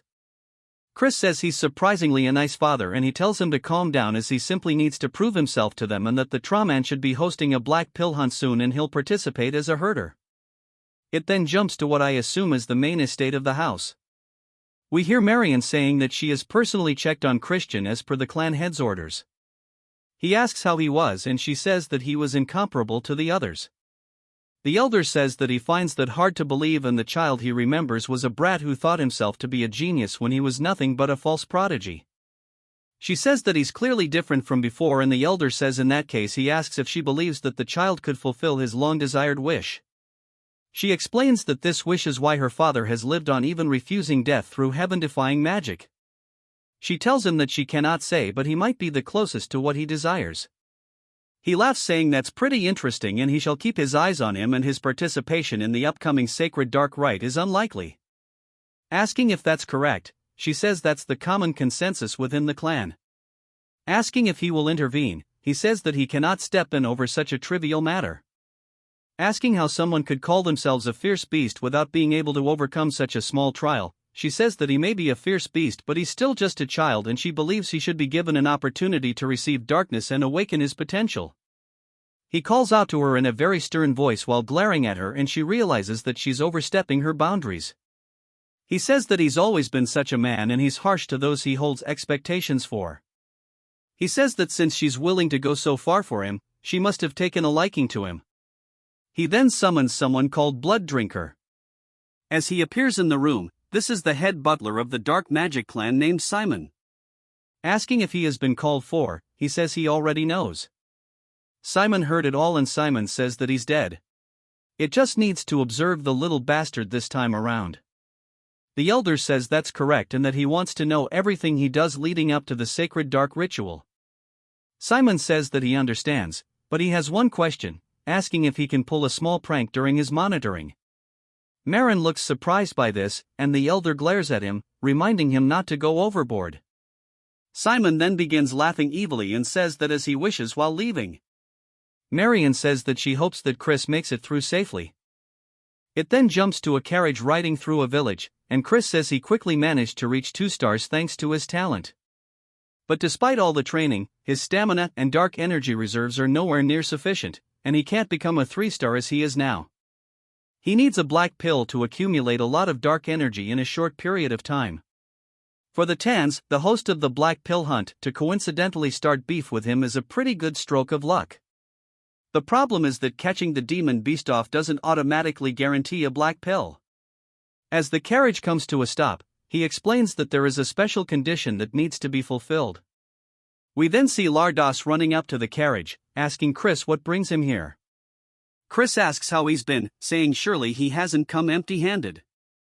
He says of course not, and that he would never greet the young master without a gift. Chris slaps it out of his hands, causing it to fall to the floor, and Lardos looks confused. Chris says that he doesn't seem to know his place, and he heard that he's partaking in all sorts of illegal activities. After all, we even get a funny image of him bullying him. Chris says that he'll let it slide this once, so he should cut any activities that cross the line. Lardos agrees, and Chris says there's something that he needs to procure an ash pill for him, asking if he can do that. Lardos says that those recently surged in price, and Chris says that he sees how it is and asks Mary if she's ready. She begins laughing, and holy turd, put it away, where's cute Mary at? I feel sorry for Lardos. He immediately gets on his hands and knees, saying he'll get it immediately, and Chris says it's so nice and easy when he cooperates. And then says that while he's at it, he wants a dagger sharp enough to cut armor. Lardos looks confused, and Chris leaves. Poor guy, but he is not a good person, don't forget that. As they're heading back, Mary asks if it's time to go home, and Chris says that there's still one more place he needs to visit. He sees a potion store, telling the coachman to stop here, and he enters. He starts looking around the shop, saying everything that he'll take, and Mary asks what he's doing all this for. Chris says that he has a use for it, but she asks what use he has for an aphrodisiac. And she starts getting the wrong idea, they're kind of staring at him, and Chris starts to sweat nervously. Then she starts to think that maybe it's time for the both of them, but he tells her it isn't, and she says that she understands. He yells, saying that he said it isn't and that it's not for him, it's for someone else to use. She slyly locks in on the JoJo pose, asking if it could be for the Count. Chris nods his head, and the shopkeep also understands because Raiden's age is getting ahead of him. Chris tells the shopkeep that for the Count's honor, he must absolutely keep this a secret, and he says that he'll be careful. It then jumps to a little bit later, and we see Thurn greeting Chris. Chris says to repeat his title and starts talking to him, and he hits the whole thing. He says that he heard the black pill hunt is dangerous, so he should avoid getting hurt. Chris asks if he's worrying about him, and he says that he's just worried they won't have a proper duel. And of course, bro just hella embarrassed. The Count says that he should make sure to flatten those House Tyramin bastards' noses.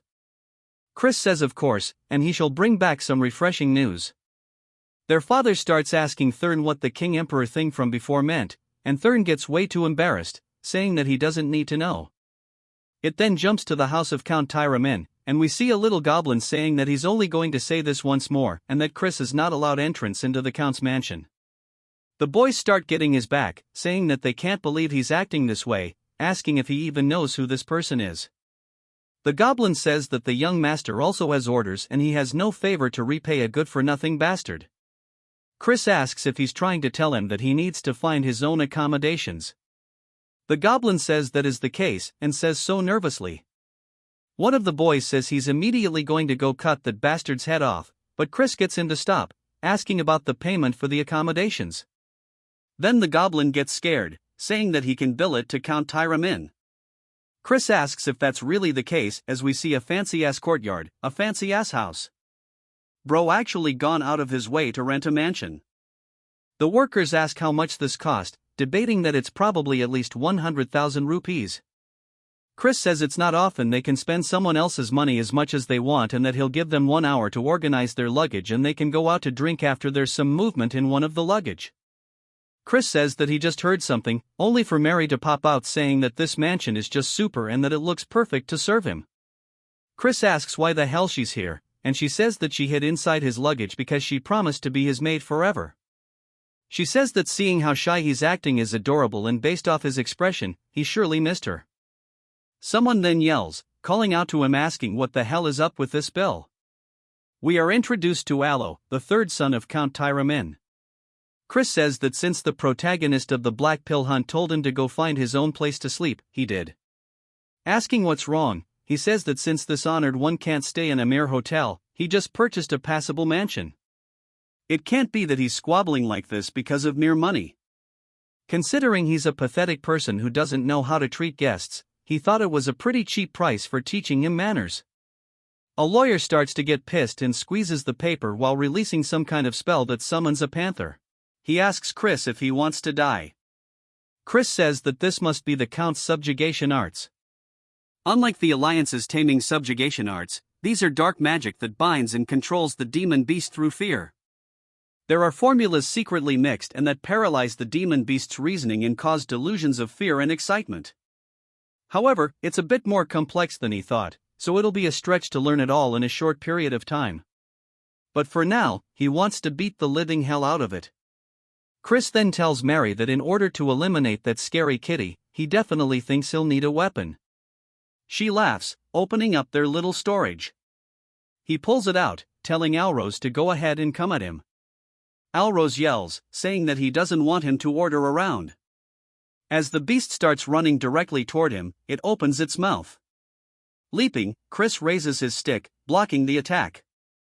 As it starts to bite into it, it actually shatters it, breaking it, sending Chris backwards onto the floor. Chris says that's not too bad, but a 2v1 is practically cheating, and this won't do. If he wins, he'll have to participate as a guard instead of a header, and it needs to be at least this much to make it meet. Asking Alrose what he thinks, Alrose calls him a cocky son of a bird while jumping on the leopard, saying that he's going to make him kneel for this. As it comes in for the second attack, Aloys looks confident as it pounces on the ground, but the leopard looks underneath its hands, wondering where Chris is. Even Alo does as Chris comes up behind, smacking him once and then immediately 3 more times with the stick. Chris asks if it hurts, saying that he better not start crying. Alrose creates some distance, and Chris says that he won't go easy on him, even if he does. Alrose tells him to shut the hell up. Chris starts to release some hella killing intent toward Alrose and the leopard.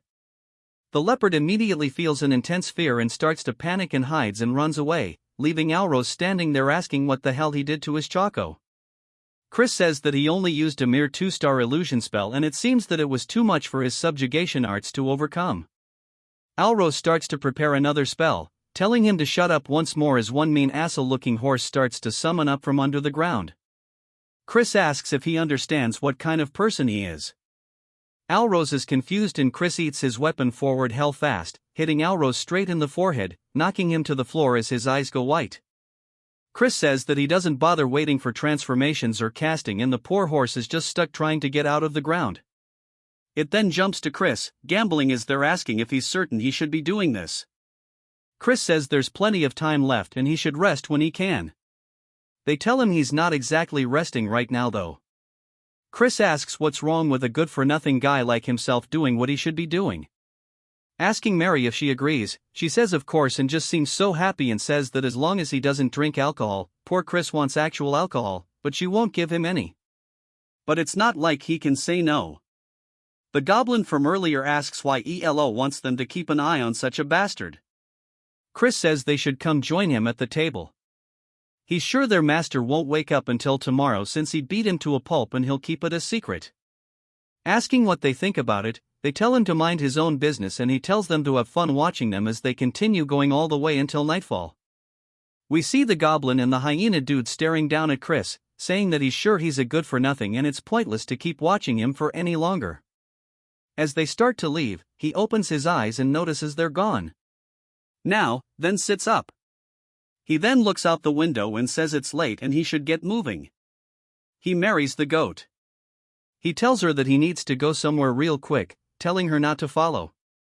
She starts to seem suspicious, saying that she knows there's an aphrodisiac in his pouch and that she knew it wasn't for the count but for him to use. She says that she's already sad being unable to attend him in bed, but she will cheer for his nighttime activities. He says that she sure loves running her mouth at the Kitten Mountains. Chris says that this is the secret land of the Count, and the energy of demon beasts is very dense here, just as his reputation suggests, and he should be reaching the hunting ground soon. He finds it, saying there it is, but he only sees 2 guards. Saying this is pretty relaxed, and it's a good thing he learned the invisibility spell from Mary. She asks what he plans to do with invisibility magic, and he asks why she's always making things harf. As Chris starts to walk past them with complete ease, making his way deeper and deeper into the hunting grounds, he spots an altar. Saying that this is where they will hold the finale of the Black Pill hunt, and it's just as eerie as they say. We see that fox-like girl from before, saying that the way to obtain a black pill is to make a kage offer its life to him. In other words, he must make it so terrified that it would rather die instead. Just as opposites are connected, intense fear and radiant joy are on the same spectrum in that short moment, the useless ash pill is reborn as the black pill. That's why the house of Count Tyramen, which specializes in dominating demon beasts through fear, is the one leading the black pill hunt. Chris says that he sees, and we learn that that girl's name is Lena, and he says that just as she mentioned before, he was planning to steal their ultimate technique and let the cage off run wild after giving it the aphrodisiac mixed with various stuff and monopolize the black pill for himself. But there is not enough time to steal their technique and learn it, so he has to go and do a different method. He starts to sense some kind of magic spell and turns, wondering if he was spotted, only to tell where it came from, and he realizes that he has to go check it out. As he makes his way deeper into the forest, he comes across a cave and puts on his hood before he enters. And as he does, an ominous red aura brushes past him, and he says that it has such intense malice, and he can tell at a glance that this is a top-ranked barrier of dark magic.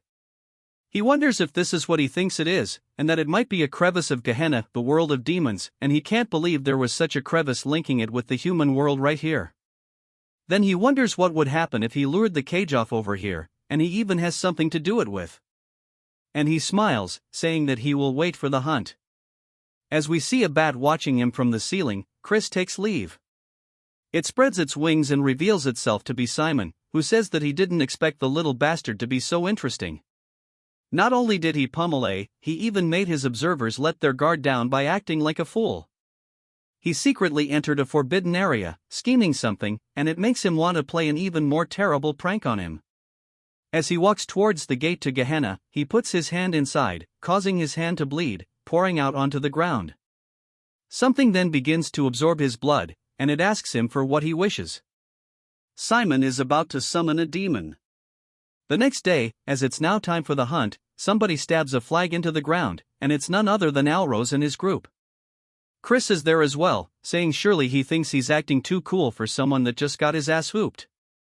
Alros tells him to shut up, saying that he's the poser, asking why he brought the holy sword when he can't even use it. Chris tells him that it's more effective than a club, asking if he wants a taste. Alros changes the conversation, telling everybody to go lure the monster off to the altar, and those assigned to guard duty will follow him and they'll stand right by it. Simon is watching this as well, and Chris clearly spots him.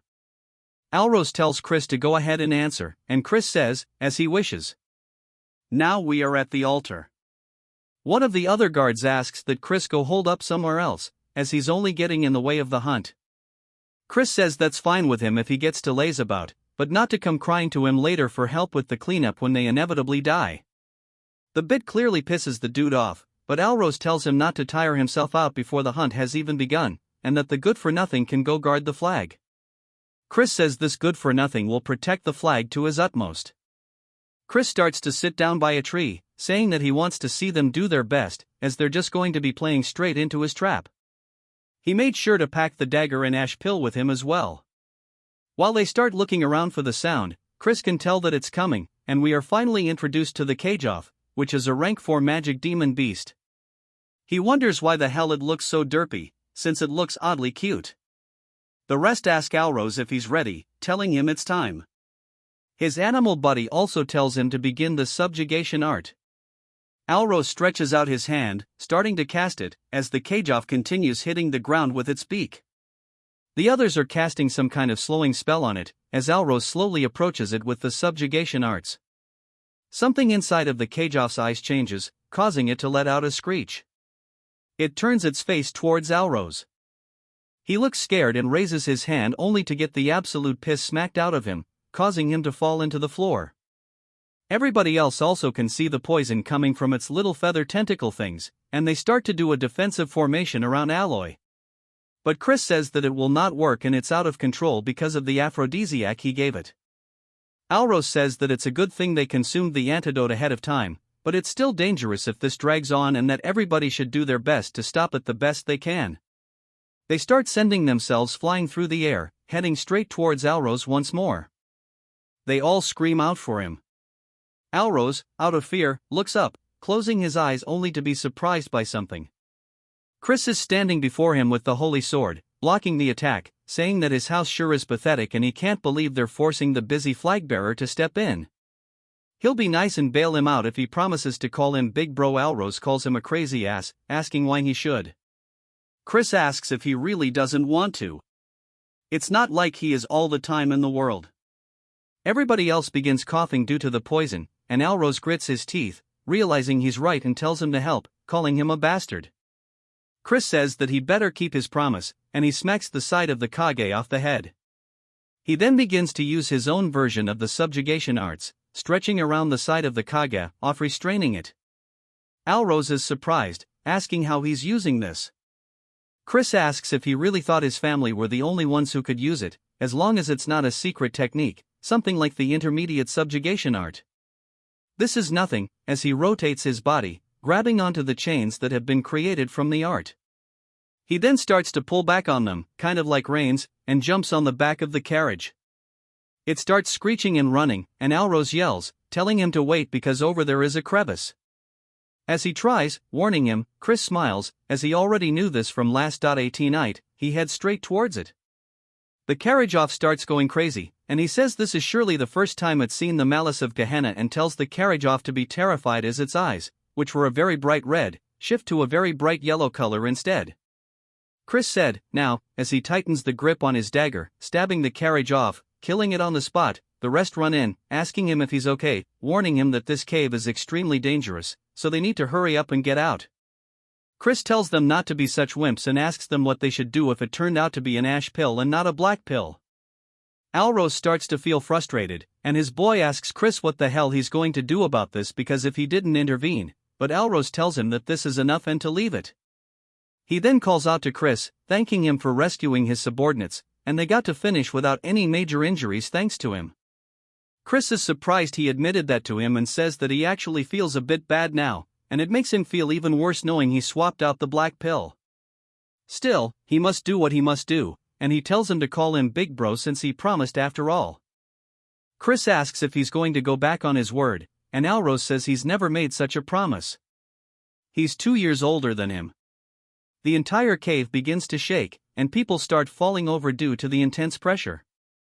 Alros asks what's going on, and Chris starts to know what it is.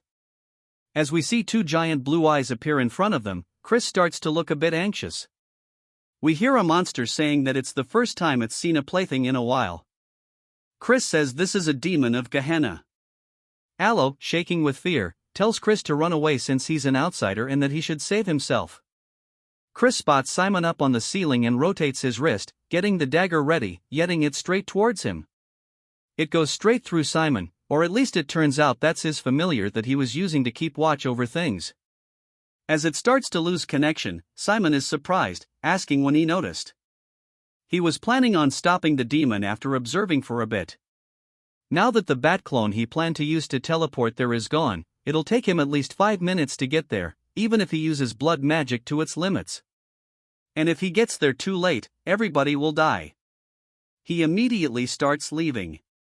Turns out he's not a bad guy and he's just wanting to play a prank like he said. The demon calls that interesting, asking Chris what he's scheming. Chris says he just doesn't like it when people try to take sneak peeks at him. The demon laughs, saying that he sure does have a lot of concerns for a dead man. Chris says if you were to compare him to the demons he faced during the Age of Destruction, he would have to be a low-ranking demon, but he is at least a 5-star and he's not someone that he can currently face. He then raises his finger up into the sky, saying that it's not all bad. As he uses the same spell to put everybody else to sleep like he did that one girl when Lardos and Pomodore were trying to kill her, Yahello's subordinates start to lose consciousness. Alros yells, asking what the hell he's doing when they need to fight together. Chris says that he sure does have a strong resistance to magic and hits him straight in the gut, telling him to go to sleep already.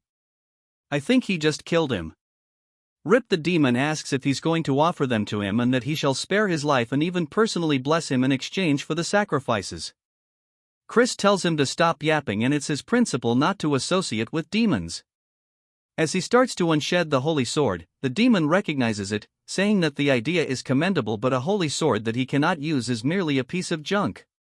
As he starts to prepare a spell, it shoots out directly towards Chris. He blocks it with his sword, but it's not enough as it sends him flying into the wall of the cave, knocking him unconscious. The demon then grabs him by his arm and lifts him into the air, saying that he shall give him a chance to offer them to him and then he shall spare his insignificant life. Chris spits in his face and asks why he thinks he can't use the holy sword. He manages to free himself from its grasp and grabs onto his legs. Tucking as he lands the flip onto the ground, he then starts to use his other energy core as the holy sword's tip begins to regrow using aura. The demon looks nervous, asking how a fiend like himself can use the power of light. Chris asks if he's finally feeling as if his life is in danger. The demon says that this isn't going to stop him as he starts to form a giant red orb directly in front of Chris.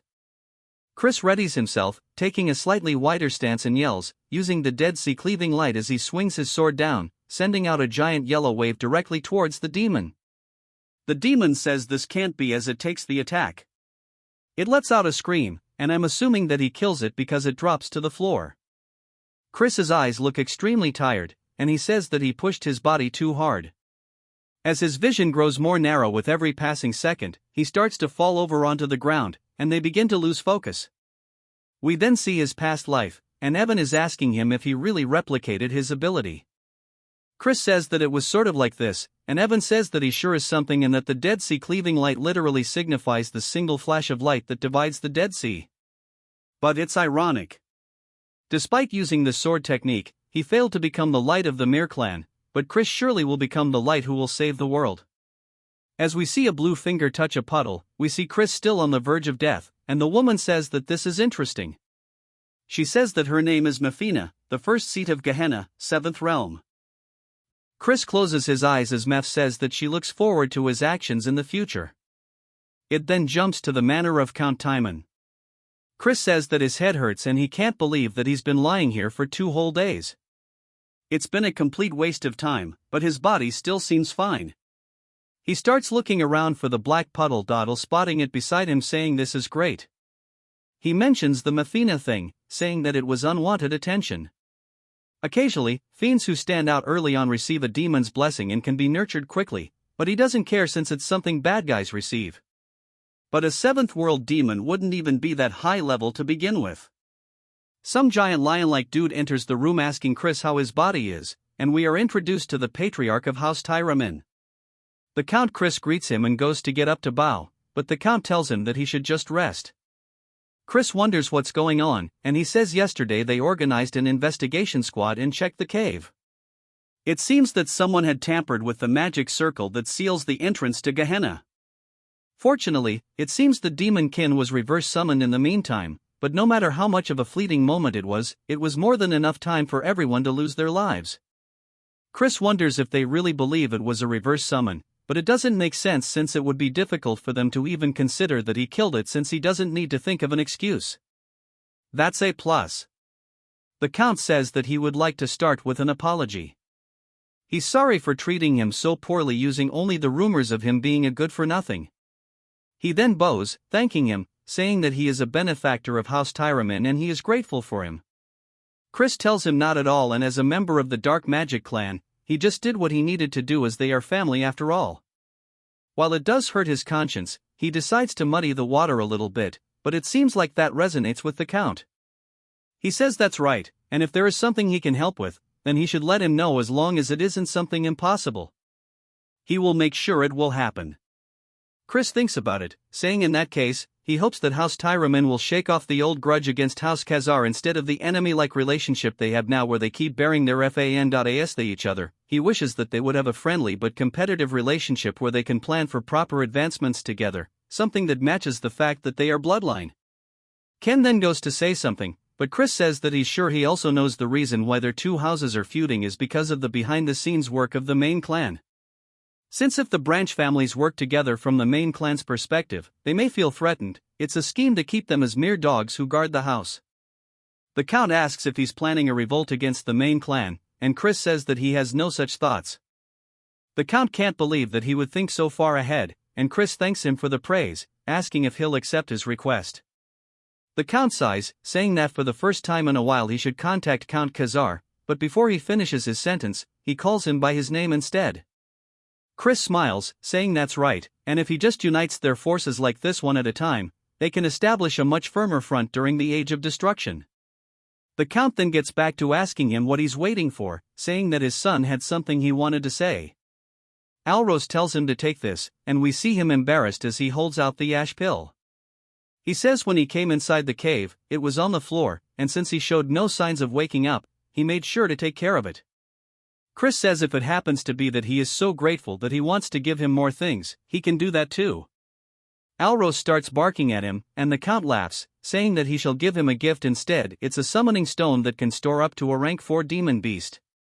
Chris says this is a really rare item. The Count says that he'll also make a report so that he can participate in the Sacred Dark Hour and wishes him good results. Chris thanks him for both the gift and his encouragement. The Count then tells him to rest up as he and Alros leave. Chris smiles and tells somebody to come out. Behind the curtain, we see a red aura, and Simon says as expected, it wasn't a coincidence that he had discovered him. To think that he could see through stealth that even the Count could not. Chris said that he could smell the scent of blood. Simon introduces himself as the head butler of the Dark Magic clan. Chris wonders if this means that he is the Elder Head's henchman. Chris then wonders where he's heard the name Simon before and says that this is the master of the Blood Shadow Mages. He explains that the Blood Shadow Mages don't differentiate between the Magic Empire and the Dominion of Light. They are a psychotic organization who reveled in indiscriminate slaughter and terrorism. The leader was a fiend who reached the heights of 8 stars, and during the endgame of the Age of Destruction, he reached 9 stars and became the 10th Demon King. He can't even count how many times they almost died because of that leader. And not to mention, Simon is the blood and flesh of the Demon King of Carnage. Simon said that he never thought that the young master would be this amazing. Not only that, but to think that he could even eliminate a demon. Chris says that he's certain that he took care of it alone, asking if he might have seen the Dead Sea cleaving light. Simon says that he can tell he's playing dumb. After having gone to the cave, even the demonkin's corpse was completely annihilated, leaving no trace. And that it was not a reverse summoning, for it to be completely vaporized inside the cave. He's impressed by his skills, and he wants him to explain how he did it, as he should understand what he's saying since it will all be reported to the Elder Clan head. Chris asks why he should reveal his trump card.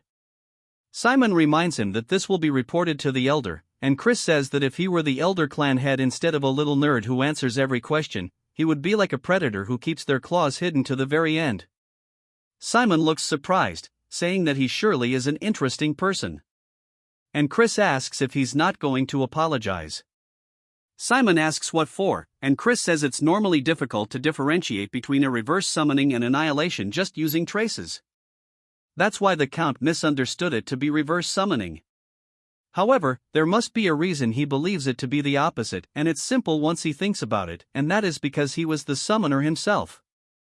And a demonkin summoning case where a member of the clan almost died would sure be some crazy news and might even be overheard by the Elder Clan head. Simon says that he will take responsibility, and Chris decides to keep it a secret. Instead, he should remember this, and that he owes him a big favor. Simon looks surprised, asking if this is a deal, and Chris says that it would be great if that's how he decided to understand it. Simon says that this is understood and he won't forget this mercy that he's shown him, and it was great meeting him today. He hopes to see him again soon, and he'll be counting down the days until he arrives at the main clan. Chris explains that Simon is a person who will have an important role to play during the Age of Destruction. Therefore, he absolutely needs to form a connection in order to change the future. We see Chris's luggage floating through the air as Mary says that she's finished the preparations to return home. He tells her good work, and Alrose opens the door and peers in, asking if he's leaving now. Chris reminds him to use his title, and Alrose asks what he means. Chris says that he let it slide yesterday in front of the Count, but a promise is a promise, and that he has to call him Big Bro from now on. Alrose says that he already told him he's 2 years older than he is, and Chris asks if he has something he wanted to say. Alrose says that he came to warn him. He said that they were all a family, and after hearing that, he felt that it wasn't right to do this to family and to be careful as he's already aware, but the one that was most against his attendance of the sacred dark rite was young Master Loin. He should know that even 2 stars are not of the same level between the main families and branch families. The greatest elixir, the ultimate techniques of the main family, and blessings of dark magic, the starting line for direct descendants is much further ahead than where they of the branch families begin. He's going to be easy pickings. Chris smiles, saying that he'll give him a warning as well and calls him Little Bro. He tells him not to participate in the upcoming sacred dark rite as he's saying this for his own good. Alrose says that he was only saying this out of worry and he's not letting him monopolize the pure dark energy. Chris tells him to keep this in mind no matter who his opponents are, they'll come to regret facing him in the sacred dark rite. Alrose starts to get pissed, and Chris tells Mary it's time to go. He tells Alrose to think about it and not to regret it later. He heads back to the house of Count Khazar. We see them going to find his brother but only being informed that he left for the training cave immediately. Upon returning, the butler says that he wished to train alone until the sacred dark rite. We see them finally catch up to him, and he calls him his full title, the Honorable King Emperor Majest brother. He says that he promised him that he'll duel him once he returns. Chris is surprised by how much he's grown in such a short time and that he's already a middle 2-star, and he sure is growing quickly. He says that he's busy and needs to train. Chris realizes that he's also participating in the upcoming sacred dark rite, and that won't do. He tells him to wait for now and they can duel after he's done training and that he should train too. Then wants him to promise that he won't push it further back, and it won't be anything like last time, so to watch out. Chris says okay, and then walks away. Chris says that he sure is a stubborn brat, and we see a girl asking if he promised, and Chris says that he reminds him of her a lot. In the training area, we see Chris sitting in his bed looking down at the black pill thinking about it. He says he is half a month until the rite, and he starts to chomp into it. He says this tastes like straight ass. Then he lays down starting to actually try his best to absorb it as it floats through his pathways. He says it's more turbulent than he expected. He then starts to feel a weird sensation asking what this is and if that is light force he senses within the pill. He wonders if the elation that the monster experienced upon death became a part of the pill, and he says no wonder they are difficult for fiends to absorb. But that is all irrelevant to him as he continues absorbing it into all of his pathways. He says all that's left is this light force, and that fiends would normally expel this energy with the help of their teacher, but why should he let such a nice thing go to waste? And then he's going to take it all into his light core and absorb both of them at the exact same time. As he has both light and dark flying through his pathways, each one going to their respective core, taking every single thing this pill has to offer, Chris opens his eyes to reveal a very bright light, only to close them once more to show off the darkness.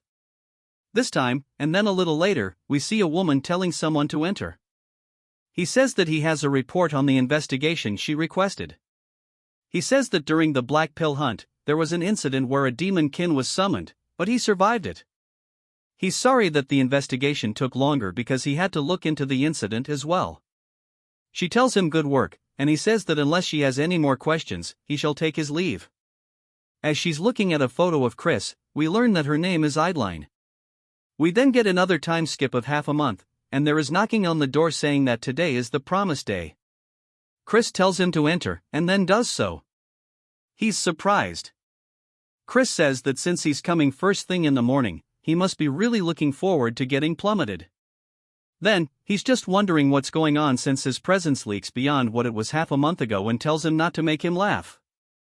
Chris says that if he's desperate for a taste of an ass whooping, he'll grant him one right now, but if he wins, he should give up on participating in the upcoming Sacred Dark Rite. Then, he asks what he's saying, and Chris says that as he knows, it's a competition, and weaklings should stay out of it.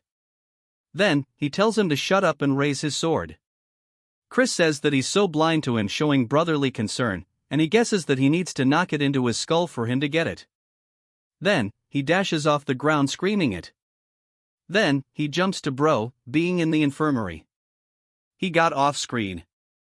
Their father says that Chris went overboard and that the healer said that he'll be in bed rest for half a month. He guesses then we'll have no choice but to wait for the next rite. Then, he tries to argue against it, and Chris says that he wants a moment alone with him. His father says okay, and then he'll let them talk it out with his brothers. After he leaves, Chris approaches the bed, asking what he's pouting about and not to whine like a baby when he's the one who asked for the fight. Then, he says that he must truly dislike seeing him grow as he mocks him and looks down on his achievements. Now, he's deliberately injuring him so he can't participate in the sacred rite. Chris says that he's going to cry at this rate, and he thinks that they aren't on the same page. Here, he did that in hopes of him becoming stronger for him. If they compete against each other in the rite, he will forever lose his chance to obtain pure dark energy, and he needs to be rough because of how stubborn he is. Asking if he understands, but most importantly, pure dark energy doesn't suit him. Then, he asks what he means, and Chris says that his best suited energy is gray. Dark energy instead. We learn that just like how the power of light divides into various types, there are also a variety of dark energies. Pure dark energy is the highest attribute of all dark energies. Right below it is a gray dark energy, a type suited for curse magic. He says surely he's found it easier to master curse magic than swordsmanship. Then, he asks how he knows this, and Chris says that he can't tell him that he learned the future and that he should come up with a decent excuse, saying that he can tell that much while sparring with him. Chris tells him that if he takes in pure dark energy before he masters great dark energy, it can cause problems when he tries to learn it later. Of course, it won't be impossible since pure dark energy is the higher attribute, but he'll be impeded by its unique properties, and it will only slow him down. He wants to become as strong as possible as soon as possible, and he wants him to think these things over before participating in the ritual. This is his sincere advice to him as an older brother rooting for his younger brother's growth. Then, looks super touched, and then Chris gives him a gift. He sees it and recognizes it as an ash pill. Asking why he's giving him such a valuable item, Chris says that's because he's his little brother. Asking what other reasons he needs, he already ate something better anyway. Then, even starts to tear up and damn, this is just way too wholesome. He says, if he was capable of changing like this, he wonders why he acted like a turd. Even when their mother was on her deathbed, and if he knows how much heartache their mother suffered through because of him. Chris stares at him and sits down beside him, saying that he didn't understand it back then. It then jumps to later as the carriages come to a stop. Chris exits, saying that he needs a good stretch, asking how far they traveled since his whole body aches. He asks if it would hurt for them to open the warp gate, and he can't believe they're being this petty. This is going to change once he becomes the clan head. Mary then flies in, saying that she can't believe they're going on a date with just the two of them. Also, that this is making her heart go crazy.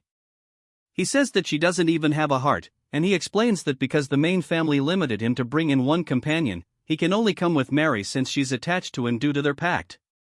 He sees other people talking about him, and Mary says that he is already famous. We then hear Simon calling him the young master, and everybody else is surprised as they recognize him and they ask what the head butler is doing the greeting.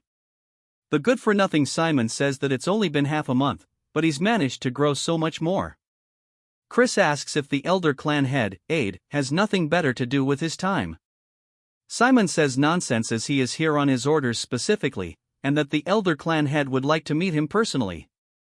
Simon says that he doesn't even seem surprised, asking if he was expecting this. Chris says that no, he actually was surprised, but Simon says that's not what he saw. It then jumps to the clan head's room, and Simon says that he's brought him the clan head. The clan head says good and tells Chris that it's been a while. As we see Marion with him too, Chris starts to feel a very powerful gaze, saying that this presence is dominating and he can barely stand from the pressure alone. And for him to exude such dark energy despite knowing that someone of his level can't withstand it is pretty crazy. His hands start shaking, and he lowers his head, greeting the Duke. The Duke asks if he was not surprised by the sudden meeting with him, and Chris says that he expected him to call him the Duke. The Duke asks why, and Chris says that it's because a new star has appeared in the clan. The Duke laughs, saying that's correct.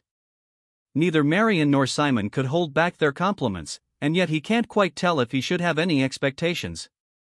Chris doesn't reply yet as the Duke continues, saying that no matter how great of a seed he may be, only time will tell how he will grow in the future. He could be a sapling that withers away. As soon as he sprouts above ground and Chris says that he is correct, he is still too lacking to match his expectations. The Duke asks if he's saying he won't be able to in the future, and Chris says that only time will tell if a sapling will surpass expectations and grow into a great tree, or perhaps it will even grow into an abnormality that even casts a shadow upon a great tree. At the very least, he knows he will not disappoint him. The Duke laughs once more and says that he shall have high hopes from him, and he is now excused. After he leaves, Marin asks him what he thinks, and he says that he was beyond his expectations. However, because he holds such great talent, his fate will be much more turbulent, and that she knows as well that the bloody winds blowing towards the magic empire will soon be coming their way, but that's not terrible news because a small hope has actually sprouted today. Marin looks surprised by this, and the Duke says that he might actually indeed be able to fulfill his long-desired wish. It is now the eve of the sacred darkness, and they start announcing the arrival of Count Khazar's eldest son, which is none other than Chris. I'll drip the hell out, people. Wonder why the Duke wanted to meet with a fool like him anyways? And they say that he seems like a jig. Chris says that he knew it and that he is way too handsome, and it's all because he's just too damn good looking. Mary, of course, is the ultimate hype man, saying that he sure is. He then spots some drinks and says that surely that's alcohol. As he walks over, the waitress says that he's not allowed to have any because he's underage. Instead of alcohol, he can have some ginger ale, and they even start laughing at him. Chris can't believe that these people are so damn lame, and he doesn't want ginger ale. He wants alcohol. They then continue to announce the arrival of the young lords and young ladies. As the doors slowly open, we see them all walking out into the room.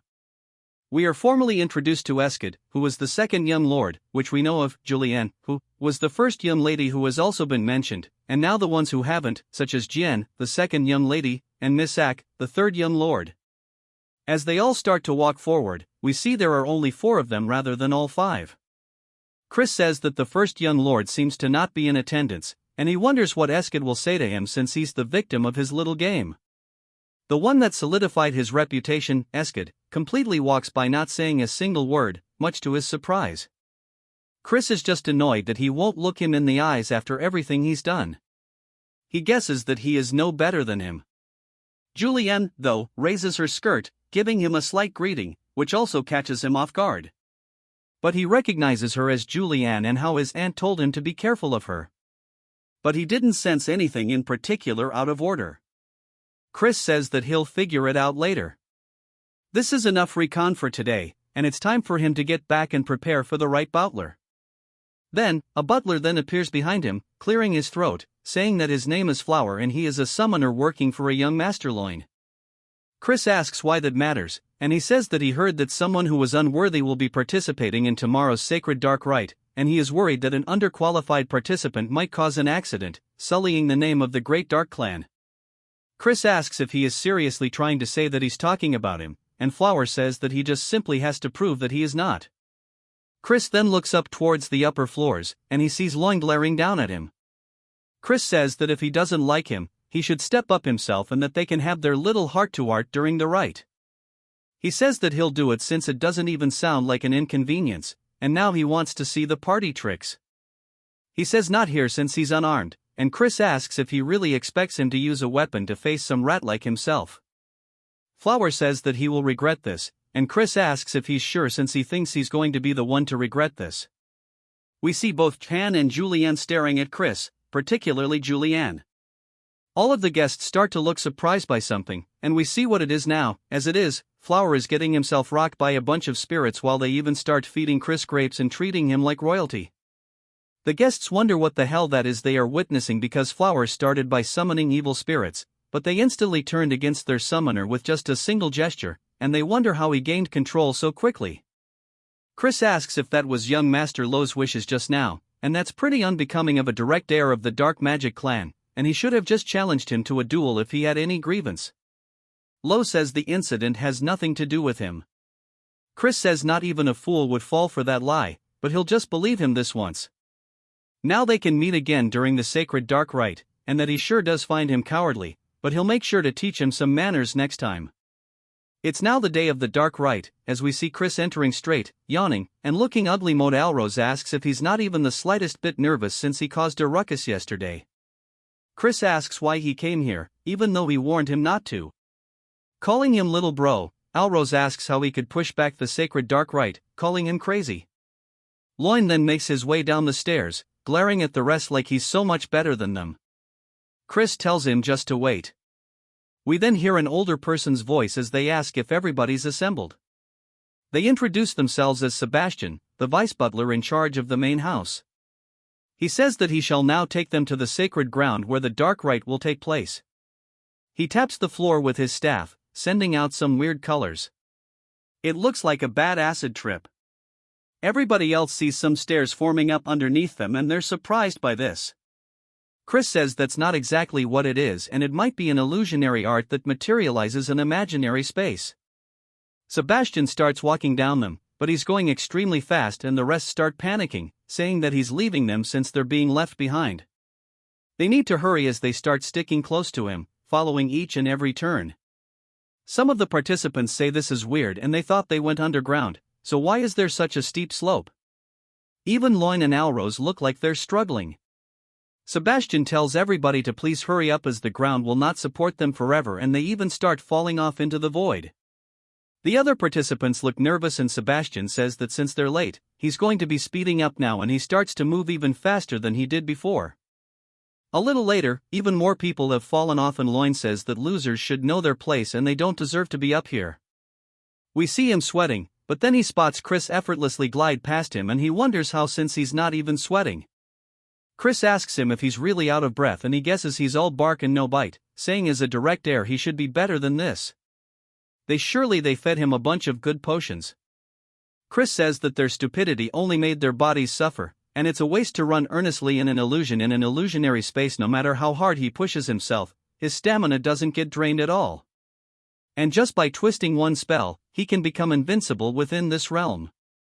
Sebastian looks pleased, saying that he must be the young Master Christian. They finally get to where they're going, and everybody's panting, gassed out. Alrose asks why Chris isn't scathed. He says this is why he should have trained his body more instead of riding his beast everywhere. We then hear a different voice welcoming everybody as a crystal forms in front of them. It floats around the room, and she says that as they may all know, this is the sacred ground where the purest of pure dark energy bursts forth. Thus, they call it the sacred darkness. And she introduces herself as Rahu, the manager of the sacred ground. She welcomes the young masters and young misses. She says what they will be doing today is obtaining the great pure darkness like the third-ranked demon king, the Dark Destroyer, the progenitor of the dark magic clan. A blue light then starts to form on the ground, weaving underneath every single one of them, and she says that there is not enough for all of them to share. All of the demon beasts inside will test their worthiness. Chris asks if all she's saying is that it's based on who arrives first, and she says it's very perceptive. Chris asks what if an unforeseen mishap occurs, making the competitors fight one another during the rite, and if they will be disqualified. She says that because each of them will be on a different path, they should not run into one another, but on the off chance they do, they should avoid conflict as the more time they waste, the better it will serve the other competitors. She starts to count down, saying that they need to focus up and prioritize their own safety. May fortune be with them as the countdown is finally ending. They all start running off down their own paths. We see Sebastian and Raha standing there, and Sebastian asks if she wants to bet some blood juice on who will win. But of course, she vanishes, and he can't believe that he got brushed off once more. We see Loin making his way forward down a tunnel. He spots a swarm of beasts ahead of him. They start preparing magic and leaping at him with fire in their mouths. He starts to imbue his hand with aura as he smacks forward, hitting one in the throat and quickly moving from wolf to wolf, getting rid of them on the spot. He says that at best, they are lower-ranked second-tier magic creatures and that these are nothing to him, an upper 2-star though. He's sure that Chris is having a very rough time right now. According to the rules, each path is supposed to have the same distance and time.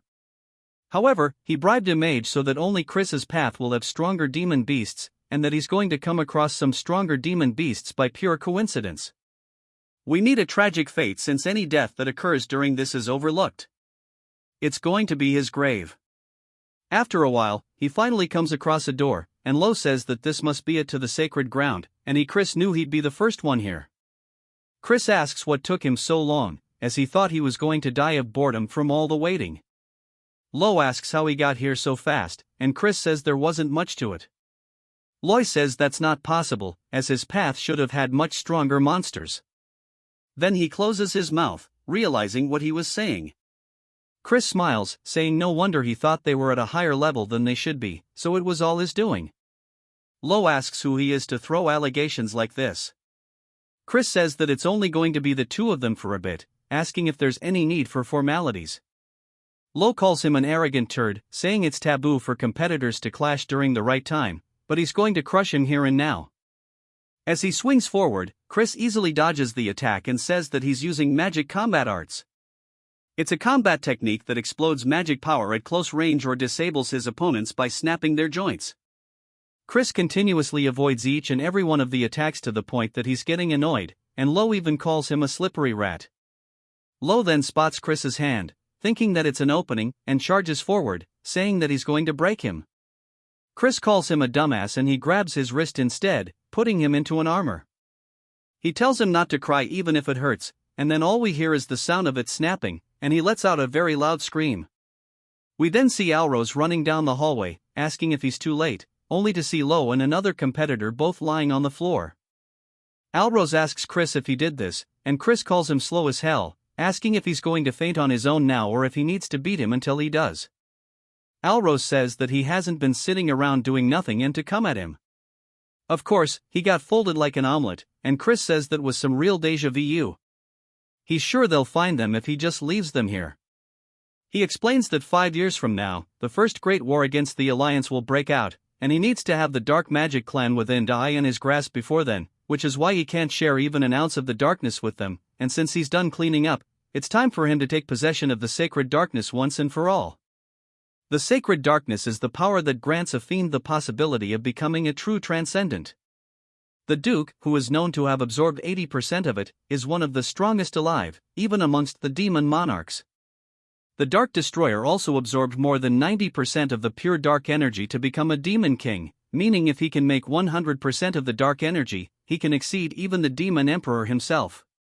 As he stands before it, he slowly stretches his hand out until it starts pouring through all of his paths. It then jumps to some people, saying that was unbelievable. Every other person than Chris was eliminated. This is a disaster as the young Master Loin is in serious condition. They start saying that he probably used a trick or a banned magic tool and that they need to investigate thoroughly and punish him. Jian says that won't be necessary as that bastard won't be able to enter the sacred ground anyway. The fact that he hasn't left for 2 days must mean that unless this is all the time required to absorb the sacred darkness due to the quantity, he is already being crushed by the sacred darkness and died. Even the Duke had run into a limit of how much he could absorb, and that Chris is definitely dead and there won't even be a corpse. Left behind, as she walks away, she closes the door and looks pissed, saying that even if he comes back alive, she'll kill him herself because when her father died during his battle against the Alliance, only she and Loin were adopted by their uncle Viscount Langham. That's why her footing within the clan is already unstable, and since Lo wasn't able to receive the sacred darkness either, no one will support him in becoming the successor, and that she will pay Chris back for this indignity. Even some of them start saying that the good-for-nothing still isn't out yet and that he must already be dead and it's punishment for being greedy without knowing his place, and they say that even the ghost over there is waiting for her master, but she'll soon meet her master's ghost. Mary puts a hole into one of the bags, pretty much giving them a warning, and she says that her heart flutters as she waits for her young master, but if they keep being noisy around her, she'll turn them into ghosts under her control. They run away saying they're sorry, and she returns back to being a cutie pie, telling Chris to return quickly as a man who makes a maiden way is not cool at all. It then jumps to Chris, sweating hella, saying that this is an unending darkness that chokes the breath from his throat and that he's only around the 70% mark and that this is a lot more difficult than he expected, but he has to endure no matter what. The real test will begin around the 90% mark and if he takes in too much, he will die. Ceases his limit, his core will shatter, and he will die here before the war even starts. He then realizes something, saying that's right, and that if only he had a dragon heart, the dragon has the largest container for their core. So even if it's just for a few minutes, he can imitate its heart. There might be something about it. As he does his best to do so, even more energy is being absorbed, and it slowly starts to shatter. He says this is his limit and needs to stop. We hear Mafina asking him if he needs help. He then sees her appear in front of him in this subspace, and she's a big girl, but he is just taken aback. He asks how a demon is in this space, and she says that the power of demons is to communicate within darkness, and this poses no difficulty to her. And that it is possible for her to help him in this instance without any conditions. He asks why, and she laughs, saying that it's just a fleeting whim to take her hand as it will let him take in all of the sacred darkness. It then jumps to 1 week later, as the Duke is setting down his cup. He says that he would be hard-pressed to say that Chris is still alive when there has been no news at all. Marin seems confused, asking why he would be so greedy to this point. Simon says that Count Langham also agrees with him, and he wishes to close the pathway leading to the sacred ground. Soon, the Duke thinks about it and asks Simon if he will give the command. The Duke says that he is just trying to test this old man, and he asks Simon if he thinks that Reckless Child is still alive. Simon says the odds are close to 0 but that he is pretty interesting, so he doesn't actually know. The Duke thinks about it a little longer, saying 1 day and that they'll keep it open for legit just 1 more day. Marin sighs out of relief, and Simon says that he'll go spread the word. Chris's course gets overflowed by the pure dark energy, as a result his heart is paining and can explode anytime. This mommy demon tells him to grab her hand before it's too late. Instead of taking her help he stubbornly refuses. Hearing this she tells him he is extremely foolish, telling him that he should know that there is a limit beyond which humans are not permitted. Hearing this Archad gets pissed, telling him that it seems like he is forgetting something. Since they are currently in a world full of concepts. What Archad does next shocks her, as Archad starts glowing, his hair turns gray and his eyes turn red. Archad has grown red horns and transformed into a demon. What he just did now is demonization, shocking her. Looks fire, to be honest. This technique is the Mystic Clan's ultimate technique. It is a forbidden spell where a mortal temporarily transforms into a demon to bring forth explosive abilities. Although it is powerful, it is lethal to the user. In the past Lena died after casting this spell. It's probably that Fox girl who taught our Chad all info about the demon clans. If he were to remove the parts of the spell that amplify dark energy, he can use this world's dark energy to his advantage and form a bowl to collect the energy without accruing any penalties. As our Chad forms the bowl gathering the energy and slowly and steadily the dark energy starts accumulating. Since this plan worked with this container, he can collect beyond 90% purity and make all the sacred darkness his. The demon mommy is in disbelief that our Chad formed a black crescent. It's not possible that a mere mortal no different than an insect has shed his body, in order what she said that he has surpassed human limits. As he gets all classy telling her that it's because he is genius. As he exits the space he tells her that she can go on living her but she will take her leave. As he was leaving she tells him that she will see him another time. Hearing this our Chad turns around and right before the portal closes he takes out his middle finger telling her to piss off. She remains quiet for a while then figure out what he means, and starts laughing. Our Chad gets out cursing her telling her that he would be crazy to see her again, call her a raucous demon. Our Chad wonders how much time has passed. According to him it must be a week so the family must be in chaos. He undoes the demonization and says that it's time he should play a prank. After some time a butler barges into the Lord office telling him that Chris has returned. Hearing this everyone in the room is shocked telling him how it is that he is still alive. The acting head let's call him Donkey tell the minion to elaborate what happened. He says that our Chad survived with his life hanging by a thread as a result he is extremely fatigued. From what the healer said he is sensing pure dark energy but it's a mess. So it will be difficult for him to utilize the energy forward the energy. One turd curses our Chad telling him that what can they expect from a turd like our Chad and there is no way he absorbed more than 80% of the sacred darkness.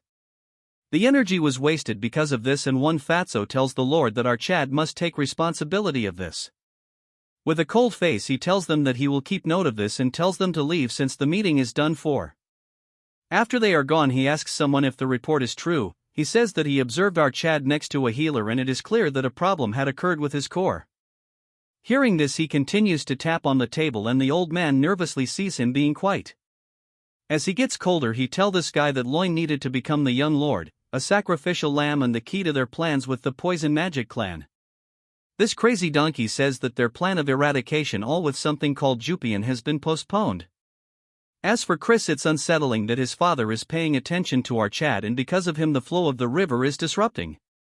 Hearing this the man keep quiet as if he needs to go to the toilet. After a few more of this annoying tapping he orders his to bring Chris down to the darkness hall the following day. He will announce Chris's coming of disposal before vassals. The next day as our Chad was summoned, he thinks that they are desperately trying to get rid of him. Since they gathered all important people here for this meeting. This donkey asks our Chad if he is aware of the sins our Chad has committed during the sacred rites. Our Chad says he is aware all while the leader is seeing a distorted core. He asks Chris to elaborate and he says that his peers are unworthy of their lineage so he should have pummeled them even more. Hearing this an ugly female wearing a suit gets angry. The donkey explains that our Chad's mistake was that even though he was able to monopolize the precious resource of the dark magic clan, he wasn't able to produce a result befitting of that privilege. Chris asks him by what measure did he use to exactly come to this conclusion. He says that a purity of 70% is a bare minimum.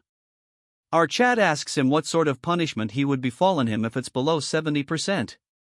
This fish face says that he will not inherit any of the dark magic techniques. Additionally, he will forever be barred from entering the grounds of the main house, and his succession of the house of Count Khazar will be denied as well. Our Chad acts as if he doesn't care telling him how he is going to measure it, as it seems even he cannot fully measure it. That's when the fake Eskid raises his hand telling our Chad that he's CA help. He says that although Christian's core is in chaos, a dark energy clash should be able to measure his purity. Since he absorbs 70% of the sacred darkness, if our Chad is able to overpower him, then that would mean our Chad has achieved greater. A dark energy clash is a battle purely measure the superiority of one's dark energy against another's. In a battle purely, to measure the superiority of one's dark energy against another's. Given the same amount of dark energy, whoever possesses more pure dark energy would overpower the other in an instant. But when pure energy of similar ranks clash, the one with higher purity would be victorious.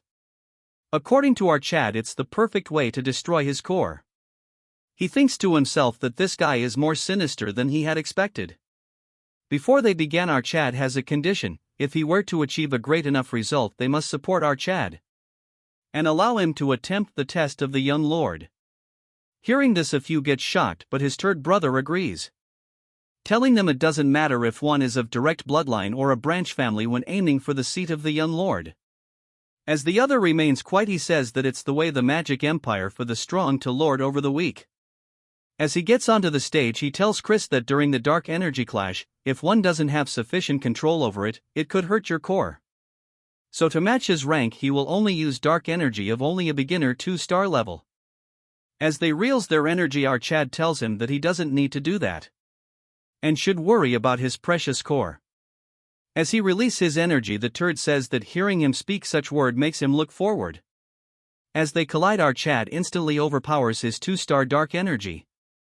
This turd is shocked because his dark energy was nullified without our Chad gathering any strength of his own.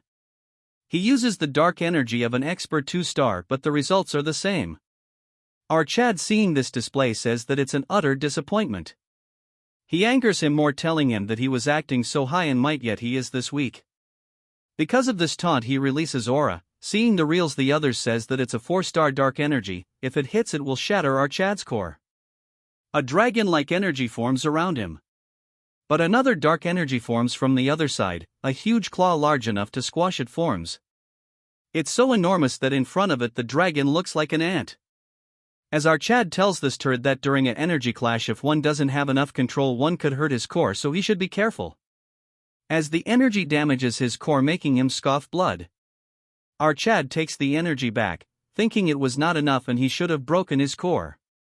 Since he is smart, he coincides telling everyone that our Chad has a purity of at least 90%. Hearing this, everyone gets shocked and our Chad turns around, telling the Lord that he now has the right to be a young lord. Hearing this, the donkey is shocked, not showing a single reaction on his ugly face. Like always, this ugly turd continues to tap on the table, then tells our Chad that as promised it will be permitted to take the test of the young lord. However, no member of a branch family has taken the test before. As the acting head, he will randomly select a test for our Chad. Chris thinks to himself that what he is saying is that he will give him a test that'll be impossible for our Chad to pass. His qualifications will be assesses at 2 different points. First, he will prove his talents. Next, he will need to achieve a feat befitting of a young lord. Our Chad asks him how he is going to prove his talent, and the turd asks him to reach 3 stars in 3 months. Our Chad remains quiet, telling him if that is all, stating that he is a genius after all, so it won't be that difficult. The man remains quiet, then says that he is looking forwards to seeing what he achieves in 3 months. Later that in a quiet room, the turds sit across each other. As the retard sips tea, he is disappointed on Eskid, and he says that it is all his fault for having underestimating our Chad. Because of this, even his core took a blow, so they must deal with him quickly before he becomes a problem. He tells this junior turd to not worry, since he should be aware why they intentionally go out of their way to not absorb more than 70% of the pure dark energy. The higher the purity of the absorbed dark energy, the more difficult it is to raise the rank of said energy. It is exponentially difficult. In fact, achieving a mere 3-star level will take multiple times longer than others. So he asks this turd what he thinks will be the case when he has absorbed 90%. So no matter how much of a genius he is, he won't be able to overcome that wall. Moving to our Chad, Marie serves him food, telling him that the news of his performance has spread throughout the mansion. She says that he has made her proud and her heart thrums for him. Chris tells him it's embarrassing. Marie says that while waiting for our Chad this time, she has truly realized what her feelings are for him. As she longed for him every day felt like an eternity. Damn, this hits hard. Hearing this, Chris remembers his past memories. The fox girl is worried about our Chad, and the saintess says that with his agility there is no way he would be hurt. She is Rania, as she tells him to give his hand to her. Hearing this, Foxy says that she can directly say she was worried about him. Hearing this, she gets embarrassed, telling that even the hero was worried about Chris. Remembering all this, our Chad gets happy, thinking to himself that after escaping his hellish can that only wished his death. His entire life was full of bloodshed until he met those with hearts filled with warmth. As Marie was preparing her blood juice, Chris says now he can speak words he couldn't, thanking Marie for waiting for him. Hearing this, she gets shy, telling him that he has finally understood her true feelings. She acts like her heart was racing. Hearing this, Chris says she doesn't have a heart to begin with. She is so cheesy that she tells him that it was stolen by our Chad. Chris says that since she waited for him, he will give her a reward, offering to go on a walk with him. Hearing this, she starts acting crazy. She gets all dressed up as they go on a walk. What a piece of art, she better get a body soon. Chris thinks it's cool to relax once in a while, and she still has to reach 3 starts in 3 months. He thinks that it will be tight, and even with the guidance of the branch family tutors, still handling over 90% darkness will be difficult by himself. That when a voice intrudes telling him that he is focused on going around and causing trouble. Turning around, it's our Chad's auntie, and he greets her. She asks him if this is the right time for him to be wandering around the garden without a care, asking him if he found a teacher to aid in his training. He asks her if it's her, but to his disappointment, it's not her. She shocks him when she says that it's not her but someone else. He tells Marie to leave, telling her that he will see her in dinner. As they walk down a staircase, our Chad tells her that he doesn't know who the teacher is, but he is thankful that she is thinking about her nephew. She says that she doesn't believe he should be thankful about this, explaining that he will experience it himself, elaborating that he is not kind with his teaching. To add fire to this, she says that not even one of her siblings could keep up with his training. She warns him that this opportunity will not come by often, so he should not disappoint him. As they reach the end, Chris gets shocked, asking her if the kid in front is lost. Well, why is 200 or 300 old year cosplaying a kid? This part is also very short since the chapter is very small. Seeing the kid, our Chad pats him on the head and asks him where his parents are. But the look on the face of the kid is more scary than he had thought of. That's when our Chad realizes what he has done. His aunt tells him to show some respect and start with a hello, since this is the incarnation of the clan head. As he observes Chris, he gives him a formal greeting. As dark energy exudes from our Chad, he is shocked to see that he has observed beyond 90%. He tells Chris that he has achieved something great. However, he should know that it was a foolish decision, which our boy has no objection against. Role-playing old man says that as the one with 80% of the sacred darkness, he encountered walls that were much higher than others. He shares that even their progenitor never would have been able to reach the stage he reached if not for the grace bestowed by the demon emperor. He cannot fathom the walls our Chad will encounter on his journey. As such, he offers to return a portion of our Chad's dark energy into ether. He says that with his talent he can easily handle 80% of the dark energy, and anything beyond that is greed. Before he could finish, our Chad a question to ask him, asking him why the Dark Clan has become so weak. This even alert his auntie until he start blabbering. With a straight face, he says that while they may not be at the level of the Mystic Magic Clan and the Undead Magic Clan, those called the Heaven Above the Heavens, they are still seen as the weakest among the 12 noble clans. The little old man asks him if there is a reason for this. Chris says that the Dark Magic Clan has certainly prospered beyond what success he knew in past generations. This is all thanks to the achievements of the clan head. Yet even so, the other fiends say that the Dark Magic Clan are not what they used to be. He says that there can only be one reason. It's because they lack the quantity of absolute stage individuals above 8-5 tars of power. Hearing this, old kid remains quiet. In the future, when the Demon King of Carnage attacks the Dark Magic Clan, at that time Nordian will have already died, since there is number 8 stars and only a few 7-star fiends will be left within the clan. Them, along with the clan's 10,000 soldiers, will fight against the Demon King. But in the end, they will be defeated and forced to become his slaves. That is how important the absolute stage personnel of B-stars and above are to the clan. And there is no way that the elder clan head isn't worried about this. The old kid agrees, saying that he understands that very well, but is concerned that he will be crushed under the weight of pure dark energy and won't be unable to grow. Chris asks him if he is not curious that with this power of his, will it only stop at strengthening the clan, or will he leap above those trials and become a being of limitless power that will rule over all? The kid laughs, saying that our Chad has a way with his words. He says that he won't regret this decision, as a dark energy forms under his legs. In a matter of seconds he gets engulfed into the pool. Waking up, he sees that he is in a forest. A voice says that his first task is to inherit the pure dark energy. Chris is confused as he tells him to survive. Behind Chris there is a hungry double-headed bear, as Chris notices its presence, telling himself that he is in a lot of danger. Using a sphere, he is observing our Chad. Auntie realizes that it is a trial and asks the clan head that throwing a 2-star child into a 4-star magic den. Hearing this, he summons another rock lizard. She apologizes to her nephew because of her words it got harder. Old Kid says that as he continues his struggle to survive, he will come face to face with the true nature of pure dark energy. Understanding comes the fastest and deepest when one is forced onto the brink of death. He hopes that he won't get hurt badly, then sitting on a couch asks Marion if she has prepared them. She is ready with a box full of sweets. He gobbles them up, telling her that he cannot understand why he craves sweets every time he uses dark energy. This crazy guy turns off the lights and says that it is truly best to watch videos in the dark. So he is excited to watch the results of his grandson. Our Chad is facing a twin-headed bear and a rock lizard. Just one hit will end him. The lizard spits something and our Chad dodges it. This poison spit melted the tree in a second. But still, in the end, it's just a training assignment. Chris calls the clan head, asking him if he is listening. He says that there is no way the clan head would give him an assignment without an answer. Since there is no answer, Chris says that for an answer, he has to defeat a monster that is incredibly stronger than him.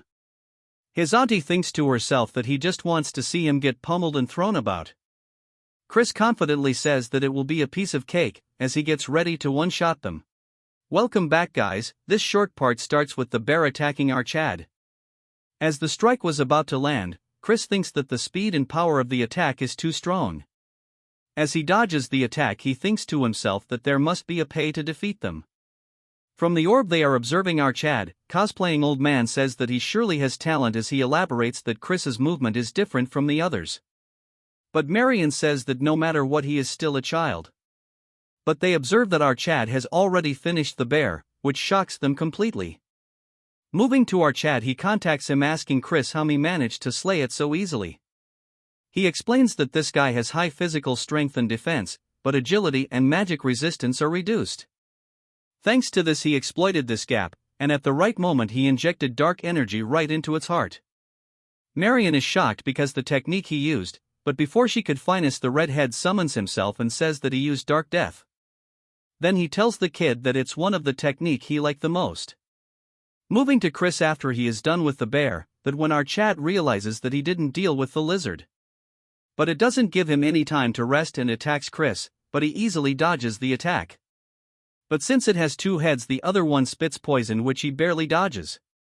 This lizard has 3 hearts, until he destroys all 3 of them at the same time. It will continue to regenerate, so he has to try a different approach. Using the dark energy as rope, he entangles the lizard with it, completely binding its movement. As he uses extreme force, the entire monster gets destroyed as all 3 cores get shattered under the force. Crazy Redhead says that what our Chad used was an applied version of dark destruction. Cosplaying Old Man says that he cannot see properly, so he should move aside. As he continues to get crazy, he asks Marion if she is the one who taught him this, but she instantly denies, telling him that she has no idea. He says that it's not something one can learn, but Redhead says that then there will be no need to learn dark magic, as for the clan leader he remains quiet. Since our Chad is done dealing with them, he gets transported back to reality. And with a fox-like smile he says that he had to think a lot, but it was a great lesson, giving credits to the leader. To add oil to the fire, as Marion and Redhead remains quiet, he says that thanks to the Lord he was able to learn how to apply dark magic on his own. He says that arrogance is a no, but he will begin the full-scale training of dark magic. He tells the turds to get out as they follow his orders. As they leave, Marion is concerned because this kid might be too hard on our Chad. He tells Chris that before the first magic transfer, he gives a question about what he thinks about dark magic. Chris tells him directly if it is to dominate the opponent with perfect dark energy. Hearing this, he asks him what perfect darkness does he mean. But Chris is nervous as he doesn't have an answer for this. He tells Chris to take a good look as he unlocks some kind of lock. The next second the entire place starts shaking. He says that this is the beginning of all darkness as the entire place gets surrounded with dark energy. If he walks down the deep stairs, the 12 abyss awaits him and he should go and devour the Lord shrouded in darkness. In front of his hand a lot of energy accumulates, and a dagger made of pure energy forms. The old kid waves his dagger, feeling the attack. Our Chad thinks that it represents death and a single blow can kill him. It shatters the space behind Chris and he can't breathe properly because he remembers that it clearly cut his neck and passed by. The man explains that it is a sword of ideas that only cuts what it wants to cut. As the sword disappears he gets ready to leave, saying that he will give our Chad a month. In that time he should sharpen the black sword he just showed. As he leaves without telling him how to do it, our Chad is left confused. This concludes this part. Remember to like and subscribe or you are gay.